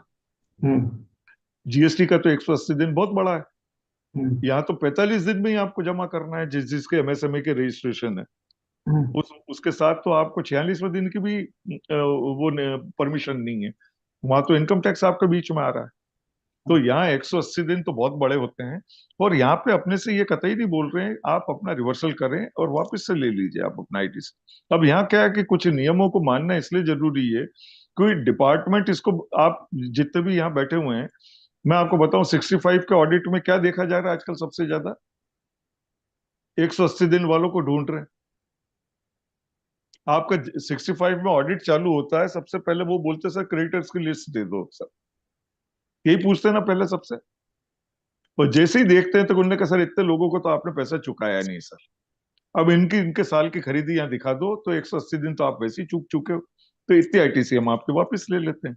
सो अब आपको ऑडिट्स भी करने हैं, तो इनकम टैक्स ऑडिट जब कर रहे हो तब आपको जो देनदारियां दिखानी है वो देनदारियां आपको इतना सोच समझ के दिखानी है, और समझ के दिखानी, क्योंकि वो आपके ऑडिट रिपोर्ट बुलवाते हैं ऑडिट के दौरान, और जो इनकम टैक्स में ऑडिट हुआ रहता है उसके ले जाके क्रेडिटर्स यहाँ चेक कर लेते हैं वो लोग, और यहाँ पे आके उसको टूए में देखते हैं कि टूए में तो पड़ी हुई है, अगले ने यूज भी कर ली है पर इन्होंने पेमेंट नहीं करी है आज तक।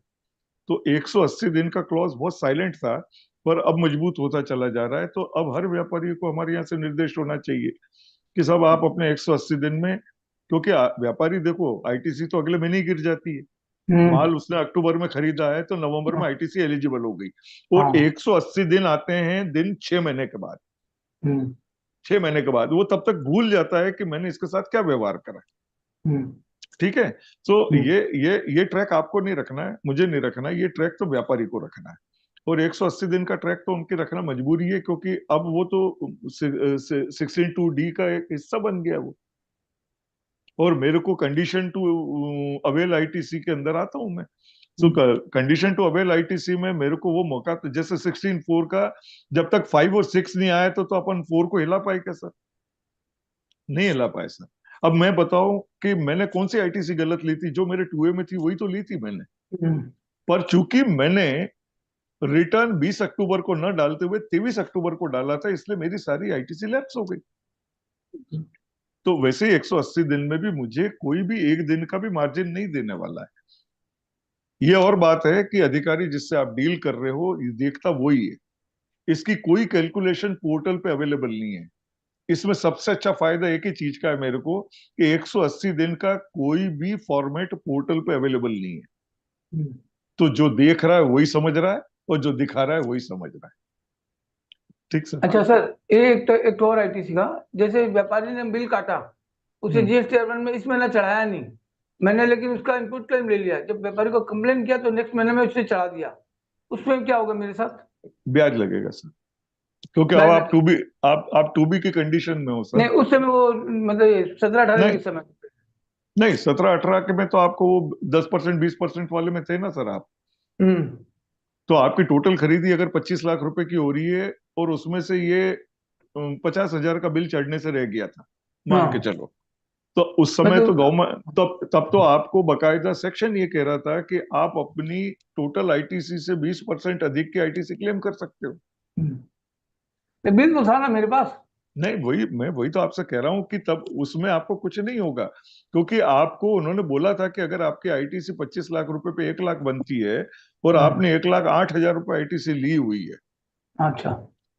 तो और आप बुक्स में दिखा रहे हो कि उसी महीने में आपके पास में 25 लाख की खरीदी पूरी पाई गई है। उसने वन में गलती से नहीं दिखाया वो 50,000 का बिल, पर चूंकि मुझे खुद आईटीसी कह रहा है कि, क्योंकि मुझे उस समय 2A भी लागू नहीं होता था, मुझे 2B भी लागू नहीं होता था। तो 2A की 3 कंडीशन रही है, पहले 20%, फिर 10%, फिर 5%, और 2B में 0।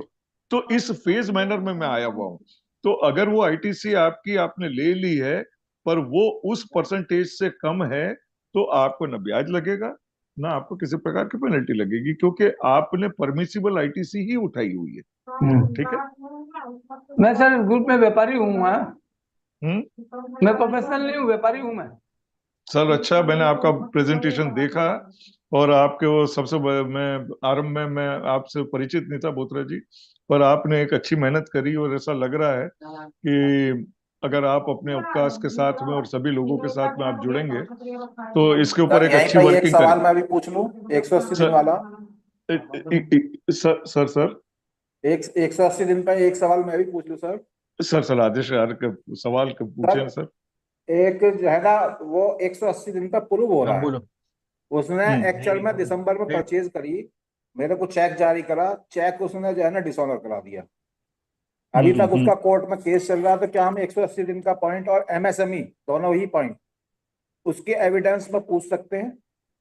सर अब ये आप लिटिगेशन की तरफ जा रहे हैं, जी सर। क्योंकि आपका इंटेंट था you have paid it somehow due to a glitch in a bank और योर रिलेशन, दो में से एक चीज हुई आपके।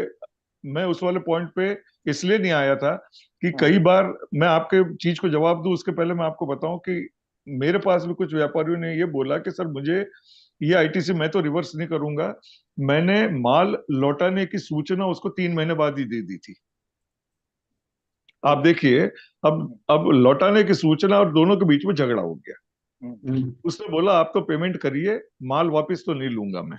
उसने बोला मैं माल वापस करूंगा और पेमेंट भी नहीं दूंगा। उसने माल उठाया नहीं और इसने पेमेंट करा नहीं। और हुआ क्या गलती से कि ये लड़ते लड़ते आईटीसी तो गिरी गई। अब आईटीसी जैसे गिरी, उन्होंने आईटीसी भी उठा ली, और आईटीसी उठाने के बाद में उसको यूज कर लिया, और बोलता कि सर मैंने माल बेचा आज तक नहीं है सर, और ना मैंने उसको पेमेंट करी है, तो क्या मुझे तो एडवांटेज ये मिले? एविडेंस का पार्ट बन रहा है ना, क्योंकि एक्चुअल में मैं तो उससे ये भी कह चुका, भैया या तो माल दे दे, माल उसने देने को नहीं, मेरा तो बिक चुका। जी। अब अब जब आप बिक चुका, एमएसएमई वाला पॉइंट भी है, क्योंकि नहीं, आप 45 दिन पे भी लैप्स हो रहे हैं, सर आप और सप्लायर साइड पे हो, बायर 180 दिन साइड पे हो? वाले आईटीसी वाले भी लैप्स हो रहे हैं। सर आप नहीं, आप सप्लायर साइड पे हो, बायर साइड पे हो? मेरे को तो चेक मिला, मेरे को तो, मैं तो जो है ना सप्लायर हूँ। आप सप्लायर हो। अब 180 दिन में आपके ऊपर कोई चीज लागू नहीं होती है। नहीं ये तो मेरा ये तो टैक्स जमा हो गया, वो तो उसने नहीं, उठा लिया। नहीं, वही वही वही मैं कह रहा हूँ ना, आप बकायदा जुरिडिक्शन में लिखकर कि मुझे इसका पेमेंट प्राप्त नहीं हुआ है, और 180 दिन में मैंने तो मेरा जैसे मैंने बिल बनाया था मैंने दे दिया है, आप उसके जुरिडिक्शन में ये लिख सकते हैं, डिपार्टमेंट उसकी आईटीसी रिवर्स करवाएगी। और दूसरा आपको ये करना चाहिए, एज ए सप्लायर मैं आपको सजेस्ट करूंगा कि जिसका 6 महीने, अब मैं यहां से थोड़ा सा उल्टा चलूंगा, अभी तक अपन बायर की बात कर रहे थे, अब मैं सप्लायर के एंगल से बात करता हूँ। कि हम बोल रहे हैं कि बायर ने 6 महीने में पेमेंट करी कि नहीं करी, ये बायर चेक करे। ठीक है। अब सप्लायर भी देखे कि किसकी 6 महीने में पेमेंट नहीं आ रही है। ठीक है। तो सप्लायर अगर देख रहा है कि कोई विवाद है या 6 महीने में पेमेंट नहीं आ रही, तो उसके पास बहुत बढ़िया सा टूल है, वो सीधे क्रेडिट नोट लगा दे जीएसटीआर 1 में। जैसे ही क्रेडिट नोट लगाएगा उसका 2A गिर जाएगा सर। अब उसने ले भी रखी होगी तो उसका 2A कोई भी चीज से गिर ही जाएगा उतने से, ही वोंट बी एलिजिबल, और आपकी भी लाइबिलिटी कम हो जाएगी सर। क्रेडिट नोट लगाने का मतलब तो ये हो गया ना कि मेरा माल वापस आ गया। नहीं नहीं नहीं, क्रेडिट नोट सर कई तरीके से दिए जा सकते हैं। क्रेडिट नोट आपके डिस्प्यूट के हो सकते हैं, डिस्काउंट के हो सकते हैं, इंसेंटिव के हो सकते हैं, कई तरीके के क्रेडिट नोट हो सकते हैं। और उसमें से एक ये भी हो सकता है कि आप क्रेडिट नोट बकायदे 180 दिन में पेमेंट नहीं कर रहा है, इस वजह से मैं इसकी आईटीसी रिवर्स कर रहा हूँ सर मैं। सो यू उसमें इस तरीके का क्रेडिट नोट। यस, आपके पास तो टूल है, ऐसे सप्लायर आप क्रेडिट नोट दे ही सकते हो सर। ठीक सर जी। क्योंकि उसमें मेरे को क्वेश्चन रेज करना पड़ेगा, 138 का केस डाल रखा। अब जी जी जी 138 के केस में उससे यही क्वेश्चन रखा जी जाएगा, 180 दिन का भी और जी उसका एमएसएमई का भी। जी जी जी। सर ये आपने भी बताया 65 में जो अमेंडमेंट जो आया जी जी कि सर। कि मैं अप्लाई कर दूंगा, और क्या इसमें हमको 160 में तो क्या मुझे इसमें जो एडमिटेड हमारा टैक्स है वो जमा करके 160 में अप्लाई होगी? नहीं सर, कुछ भी नहीं करना है आपको सर। आपको करना कुछ भी नहीं है। आपकी जो घटना होनी थी वो 21 तक हो चुकी है सर।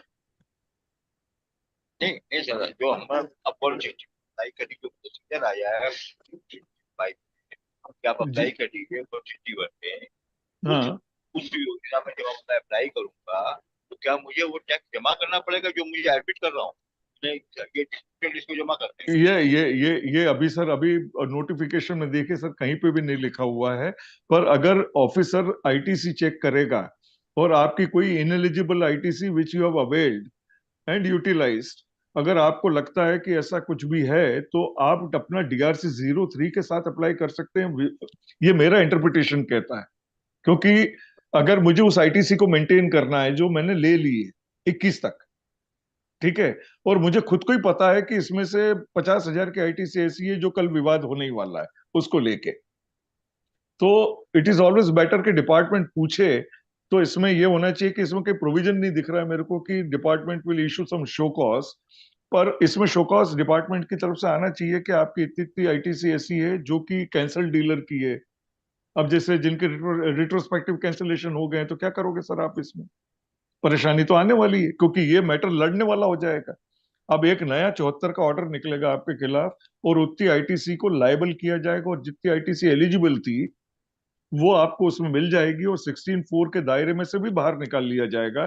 पर इन एलिजिबल आईटीसी के लिए सेक्शन 74 में इनिशिएशन हो जाएगा सर। और अगर आप उससे बचना चाहते हो, नहीं बचना चाहते हो, तो जो आप कह रहे हो वो भी ठीक लग रहा है मेरे को कि मैं एडमिटेड लाइबिलिटी साथ में लेकर जाऊं उनके, कि सर ये इतने इतने 45,000 रुपए की लाइबिलिटी आई फील की ये डीलर की गलत आईटीसी मैंने एंटरटेन कर ली थी, which I want to surrender. Sir मेरी क्वेश्चन, जो असिस्टेंट ऑर्डर उन्होंने पास किया उसका ऊपर ऑर्डर पर टैक्स लगा दिया, अब मैं उस टैक्स को जमा करना चाह रहा हूँ, तो 161 की जो एप्लीकेशन में फाइल करूंगा, नहीं सर, क्या आप उस ये टैक्स को मैं... माफी चाह रहा हूँ, ये आप 16(4) के संदर्भ में पूछ रहे हैं कि 161 ही पूछ रहे हैं खाली? नहीं सर, मैं ये दोनों बातें तो पूरी हुई है कि क्योंकि 27/9 को ये का नोटिफिकेशन आया, 6 जी महीने की ये डेट, 6 महीने की ये डेट दे रहे हैं, 6 महीने में अप्लाई कर दीजिए। जी जी उसके बाद ऑफिसर को 3 महीने का टाइम दिया रहा है कि 3 महीने में ऑर्डर करें, जी और सर, जी इसके साथ ही उन्होंने जो पेमेंट की डेडलाइन जो घोषित कर रखी है वो 31 मार्च 2025 का रखी है। सर। ये आप मिक्स 27/9 सर आप मिक्स कर रहे हो। 31 मार्च 2025 सेक्शन 73, 74, 73 के जो ऑर्डर हुए हैं जिसमें आप पूरा टैक्स जमा करते हैं तो आपको इंटरेस्ट और पेनल्टी का वेवर है,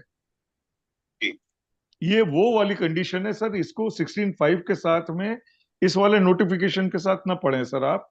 वहां कोई कंडीशन नहीं आपको पेमेंट को लेके, कोई कंडीशन नहीं।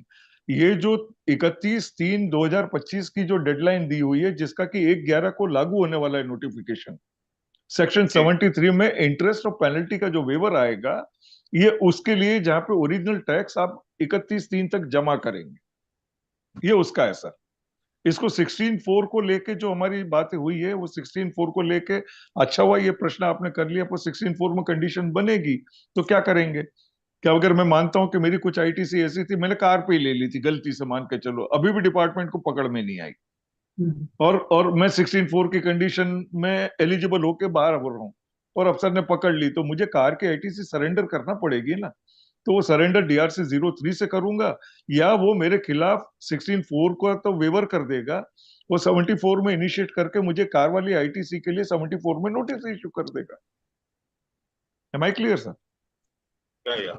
या चलिए, 6 मेरे ख्याल से हो गई, आपका समय भी पूरा हो गया है।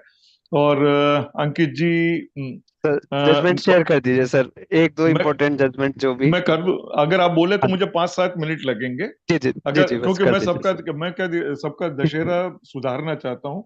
मैं ये यानी आज के दिन ये सिर्फ रावण ही जला है, ऐसा नहीं हो कि पता पड़ा स्पीकर के ऊपर चढ़ बैठे कि नहीं सब सर, नहीं ऐसा नहीं होगा सर। नहीं सर, मैं आपको बहुत क्विकली, मैंने बहुत शॉर्ट लिस्ट करके रखा हुआ है। एक, हम सब लोग आईटीसी को लेकर परेशान है रिट्रोस्पेक्टिव कैंसिलेशन में, बहुत परेशान है। इसमें 2 चीज मैं आप लोगों को बताना और समझाना भी चाह रहा हूं कि मेरे साथ भी वो दुर्घटना हो रही है और आपके साथ भी हो रही है। कैंसिलेशन रिट्रोस्पेक्टिव सप्लायर का होता है, वो बायर को नोटिस 74 में जारी हो जाता है। बायर का मिस्टेक कहाँ है? सो दैट हम लोगों ने आज से ऑब्जेक्शन लेना चाहिए कि ये नोटिस 73 में जारी होना चाहिए पहले तो। आप इनिशिएट करिए पर 73 में करिए। मैं क्यों ये दबाव दे रहा हूं आपको सबको, 73 में अगर वो नोटिस अगर है तो ये स्कीम आएगी, उसका लाभ ले पाओगे अगर किसी सूरत में, क्योंकि आप इंटरेस्ट और पेनल्टी क्यों दोगे भाई साहब। और अगर ये 74 में पड़ा हुआ है तो आपको स्कीम का लाभ नहीं मिलेगा जो आने वाली 1/11 से। सर एक जगह एक कंडीशन आई हुई है जहाँ पे ए ने सप्लाई की बी को, बी ने सप्लाई की सी को, बी को उन्होंने कुछ नहीं कहा, ए के बेस पे उन्होंने सी को आईटीसी डिनाई की है। ये तो ओवरलैप किया उन्होंने ए के ना के, इसलिए कि बीचों बी बैठा हुआ है। हाँ जी। और 74 में एक्सप्लेनेशन में जाके देखो सर, उसमें लिखा है if any of them has paid the tax rest would be not liable to pay, क्योंकि टैक्स रिकवर हो गया है। वरना ये हो गया कि एबीसीडी से उतना उतना टैक्स ले लोगे तो कैसे काम आएगा सर। और ये लड़ाई हमको लड़नी है। तो इसमें जो केस लॉ है रिट्रोस्पेक्टिव कैंसिलेशन में एक बहुत अच्छा 4-5 कलकत्ता हाईकोर्ट की जजमेंट है। एलजीडब्ल्यू का है, गार्गो ट्रेडर्स का है, टीवीएल दूसरा है, सुचिता कांडू है, डीवाई बेथल है। अब मैं सिर्फ एक एग्जांपल कोट कर रहा हूं कि 2023 में डिपार्टमेंट ने किसी के खिलाफ कैंसिलेशन इनिशिएट करा और जब उसने जो जवाब दिए नहीं दिए उसको एक साथ 17 से कैंसिल कर दिया। संचिता कांडू के केस में डीवाई बेथल में और एलजीडब्ल्यू में यह कहा हुआ है कि एक साथ 17 से मान के चलो उसकी 27/9/23 को कैंसिल किया है विथ इफेक्टिव फ्रॉम 1/7/17, तो उसका आपने इनिशिएट तो 23 में करा, तो एक साथ 17 से 23 तक की आईटीसी जो उस व्यक्ति ने अवेल करी है वो उसको मिलनी चाहिए, क्योंकि तब तक उसके 1 भी लगे थे, 3B भी लगे थे, सब करेक्ट था। ठीक है, तो ऐसे रिट्रोस्पेक्टिव कैंसिलेशन की सभी अपील होनी चाहिए। और चूंकि हाईकोर्ट्स ने जजमेंट दिए हुए हैं तो इसके ऊपर भी पक्का स्कीम आएगी, ये मान के चलो आप, क्योंकि गलती बायर की कहीं पे भी नहीं है उसमें। आप जिससे खरीद जी, एक चीज और पूछना चाह रहा था सर इसमें। जी इसमें क्या है सर, 74 की कार्रवाई अगर डिपार्टमेंट कर देता है 17, 18, 19 के लिए आज की डेट में, तो और अगर हम अपील में जाते हैं तो क्या आज की डेट में अपील उस ऑर्डर को 74 से 73 में कर सकता है? 101 सेक्शन 75 पढ़ो सर आप। नहीं सेक्शन जैसे 73 का टाइम निकल चुका है। नहीं, 74 से 73 में अगर उसको डाल सकते हो आप, इसलिए डाल सकते हो क्योंकि उसमें आपका सबसे बड़ी बात 74 क्या कहता है, there should be a wilful, यानी there should be an attempt to evade tax, attempt to evade tax. अब एक बात बताओ, मेरे सप्लायर का रिट्रोस्पेक्टिव कैंसिल हो रहा है, उसमें मेरा कहाँ अटेम्प्ट टू इवेड टैक्स है sir? Why 74 should be initiated? तो सेक्शन 75 कहता है कि such proceedings can be treated to be done under section 73। आपको उसमें अलग से 73 इनिशिएट करने की जरूरत नहीं है सर अंकित भाई। जो जिस दिन 74 में चली थी वो 73 में चली हुई मानी जाएगी। लेकिन उस डेट को अगर 73 एप्लीकेबल नहीं है सर। अंकित जी, जो इंटरेस्ट और पेनल्टी का 73 का आया हुआ है उसमें भी 5 से 6 महीने शायद टाइम दिया हुआ है कि ऑर्डर की डेट से वो अगर वो 73 में हाईकोर्ट कर देता है उसको, तो फिर उसके लिए फर्स्ट अपील की बात कर रहा ऑर्डर हूँ की सर डेट मैं। से बाद में टाइम अलग से मिलेगा। नहीं, अंकित जी का प्रश्न ये आ रहा है कि 73 में अपीलेट ने कर दिया और उसका टाइम बार हो चुका है 73 का, जैसे 17-18 में आज की तारीख में 73 टाइम बार्ड है, टाइम बार्ड है। ठीक है, 73 टाइम बार्ड है न्यू इनिशिएशन के लिए। नहीं सर, आप जैसे कि कह रहे हो 74 की कार्रवाई उन्होंने करी अभी 2 महीने पहले से। नहीं, और 74 को 73 में उसी दिन से माना जाएगा जिस दिन 74 को इनिशिएट करा था उन्होंने, वो 73 के दायरे में थी। अब आपका सबसे बड़ा एडवांटेज ये है कि आपको जो 100% पेनल्टी लगी हुई है वो कन्वर्ट होकर 10% में चली जाएगी, इंटरेस्ट होगा वही बना रहेगा आपके ऊपर, और 73 की स्कीम का एडवांटेज ले पाओगे आप। ठीक है, और अपीलेट कर रहे हैं इंदौर सीजीएसटी में, देयर आर केसेस कि 74 की कंडीशंस फुलफिल नहीं हो रही है, so orders were turn to 73। So this is good, हमको लड़ना ही चाहिए, 74 को खूब तगड़े से लड़ना चाहिए कि 74 की कंडीशन फुलफिल नहीं होती है तो 74 न लगते हुए 73 ही लगना चाहिए। ठीक है, एक आप लोग लगातार एक देख रहे होंगे, इसके ऊपर भी विवाद रखना आप लोग एक इकॉम गिल का सुप्रीम कोर्ट का केस हुआ जिसमें उसने बियॉन्ड द लाइन जाके थोड़ा सा, इकॉम गिल का, उसमें ध्यान देना आप लोग, उसमें क्या करा उसने, आप क्या करते हो जब आईटीसी को जस्टिफाई करते हो तो क्या क्या बताते हो आप? बिल, बिल्टी बिल्टी, और पेमेंट पेमेंट, ठीक है सर, और ई वे बिल। ई वे बिल। यहाँ पे समाप्त हो गई आपकी कहानी, क्योंकि आपके पास यही 4 डॉक्यूमेंट है जो आप दिखा सकते थे 16(2)(c) को पूरा करने के लिए। इकॉम गिल ने बोला है कि मेरे को मूवमेंट ऑफ गुड्स भी चेक करना है, और अधिकारियों ने वो लाइन पकड़ ली। अब मजे की बात है 16(2)(c) मेरे को मूवमेंट ऑफ गुड्स बोलता ही नहीं है, 16(2)(c) मेरे को कहता है कि डिलीवरी मुझे मिलनी चाहिए, ठीक है। तो थोड़ी सी लड़ाई अब बढ़ रही है। अब डिपार्टमेंट कहता है आप मूवमेंट लाइए, आप देखें, कई बार प्रिवेंटिव आपको बुलाता है तो वो क्या बोलता है कि साहब ये टोल नाके की रसीद लाके बताइए मेरे को लखनऊ से लेकर कानपुर तक की।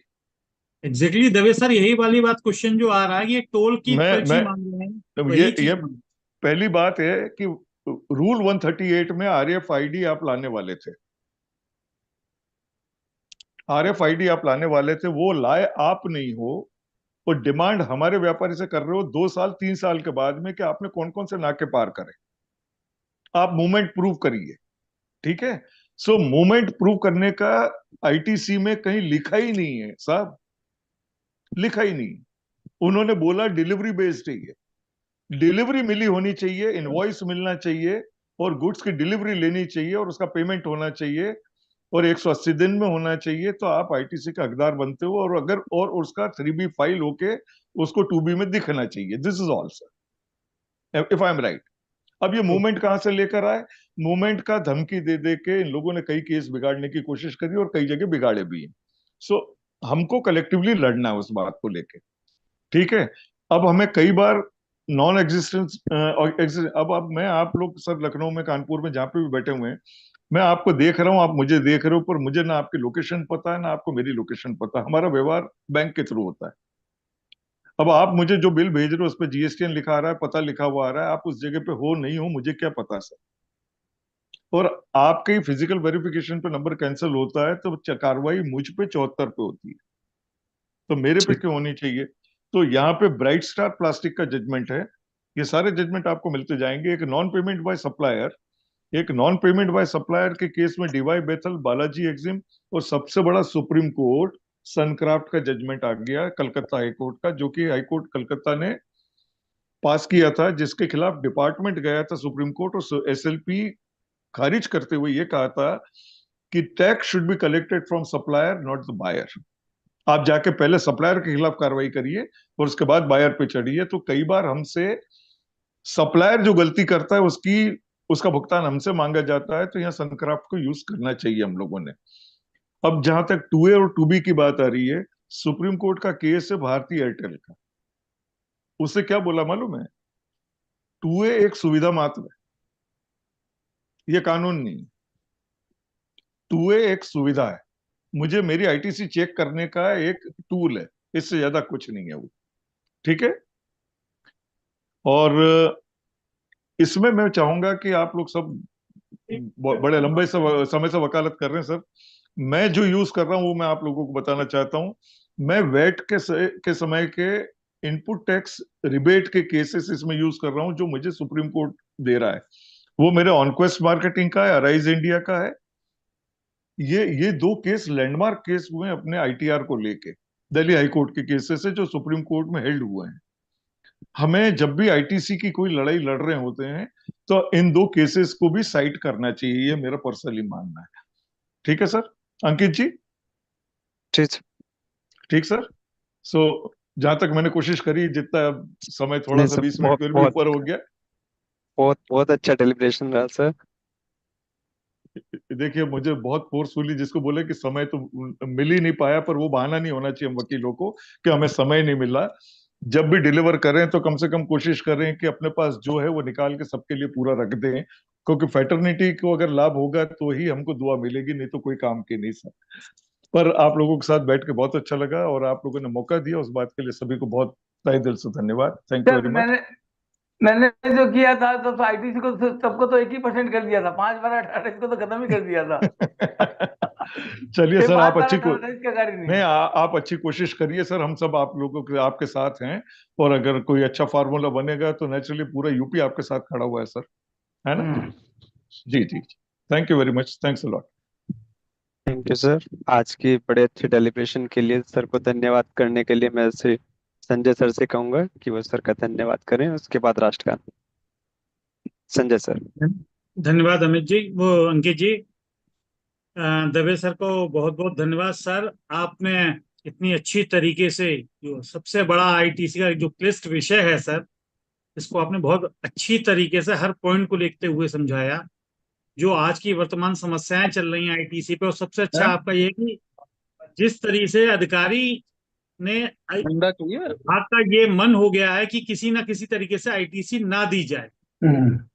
इतनी चीजें अटका दी गई हैं कि एक सामान्य व्यापारी कितनी चीजों को कॉम्प्लायंसेस को पालन कर सकता है। और वही समस्या लेके जो आता है व्यापारी हम लोगों के पास आता है। तो आपने इतना अपने अनुभव से ये चीजें बताई और आपने इतने अच्छे अच्छे जजमेंट्स के बारे में दिया जो हमें शीघ्र मिल जाएंगे, तो उसके लिए आपका बहुत बहुत धन्यवाद। माँ सरस्वती की आप पे हमेशा कृपा बनी रहे और आपके अनुभव का लाभ हम सभी लोगों को मिलता रहे। उपकाश की तरफ से, नर्मदापुरम की तरफ से, अन्य संस्थाएं की तरफ से मैं आपका हार्दिक धन्यवाद करता हूं और आपके उज्जवल भविष्य की कामना करता हूं। सभी से निवेदन है अब बस राष्ट्रगान के लिए सभी से निवेदन है अपनी सीट पे खड़े हो जाएं सर।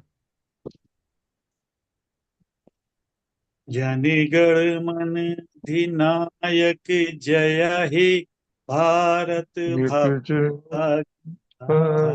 पंजाब सिंध गुजरात मराठा द्राविड़ उत्कल बंग विंध्य हिमाचल यमुना गंगा उच्छल जलधि तरंग जब शुभ नामे जागे तब शुभ आशीष मांगे गाए तब जय गाथा जनिगण मंगलदायक जय हे भारत भाग्य विधाता जय हे जय हे जय हे जय जय जय जय हे भारत माता की माता की जय। जय हो सर। अमित सर नमस्ते जी। हेलो, सभी का हार्दिक धन्यवाद। गुड अंकित इवनिंग सर, सर सभी को। एक दो श्री गोपाल सर का मंडे ट्यूसडे में आप जरा ये शेयर कर दीजिएगा अंकित जी के साथ, ताकि हम सब लोगों को मिल जाए सारे जजमेंट्स का। सर ये आपसे रिक्वेस्ट है दबे सर। नहीं जरूर, आप नहीं, जैसे जैसे ही मुझे कोई आप में से कोई भी संपर्क कर लेगा, मुझे सिर्फ मेल आईडी मिल जाएगी तो मैं उनमें से किसी को भी दे दूंगा और फिर आपस में आप लोग उस जजमेंट्स को आप अपना नंबर बता मैंने दीजिए डिटेल सर आप हर्ष मेरा भाई साहब के मेल पर डाल देना, उनकी मेल आपके पास होगी। 95753 44 44 44044 44044। ठीक ठीक ठीक ठीक है सर। श्री गोपाल गुप्ता जी अपना नंबर दे दीजिए। Shri Gopal Gupta thank you ji. Sir, thank you. तो अंकित जी आप एक काम करिएगा, मेरे को व्हाट्सएप पे डाल दीजिए अपना mail ID, then I will forward you entire lecture. Thank you sir, ठीक है, thank you sir, thank you. Ankit sir, चलो अंकित सर, बस जी अब सभी को दीपावली, आने वाली दीपावली की शुभकामनाएं। Thank you sir, thank you, thank you. आपको मैं भी सर बहुत बहुत इजाजत शुभकामनाएं लूं सर। जी सर, जी so thank you nice sir. And thank you very much. Thank you. Okay sir, bye सभी बाय बाय। हार्दिक शुभकामनाएं। जी जी, bye everyone, bye bye sir. Ankit ji, Shri ji sir, Gopal ji Gupta ji ji का, श्री गोपाल जी को बोलिए नंबर देंगे अपना। श्री गोपाल जी सर, गुप्ता मैं बता रहा हूँ सर, मैं बता रहा हूँ।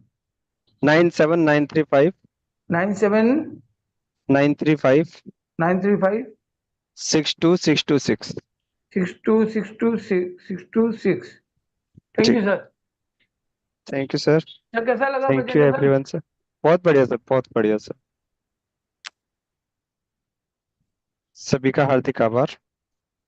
धन्यवाद। नेक्स्ट वीक मिलते हैं सर।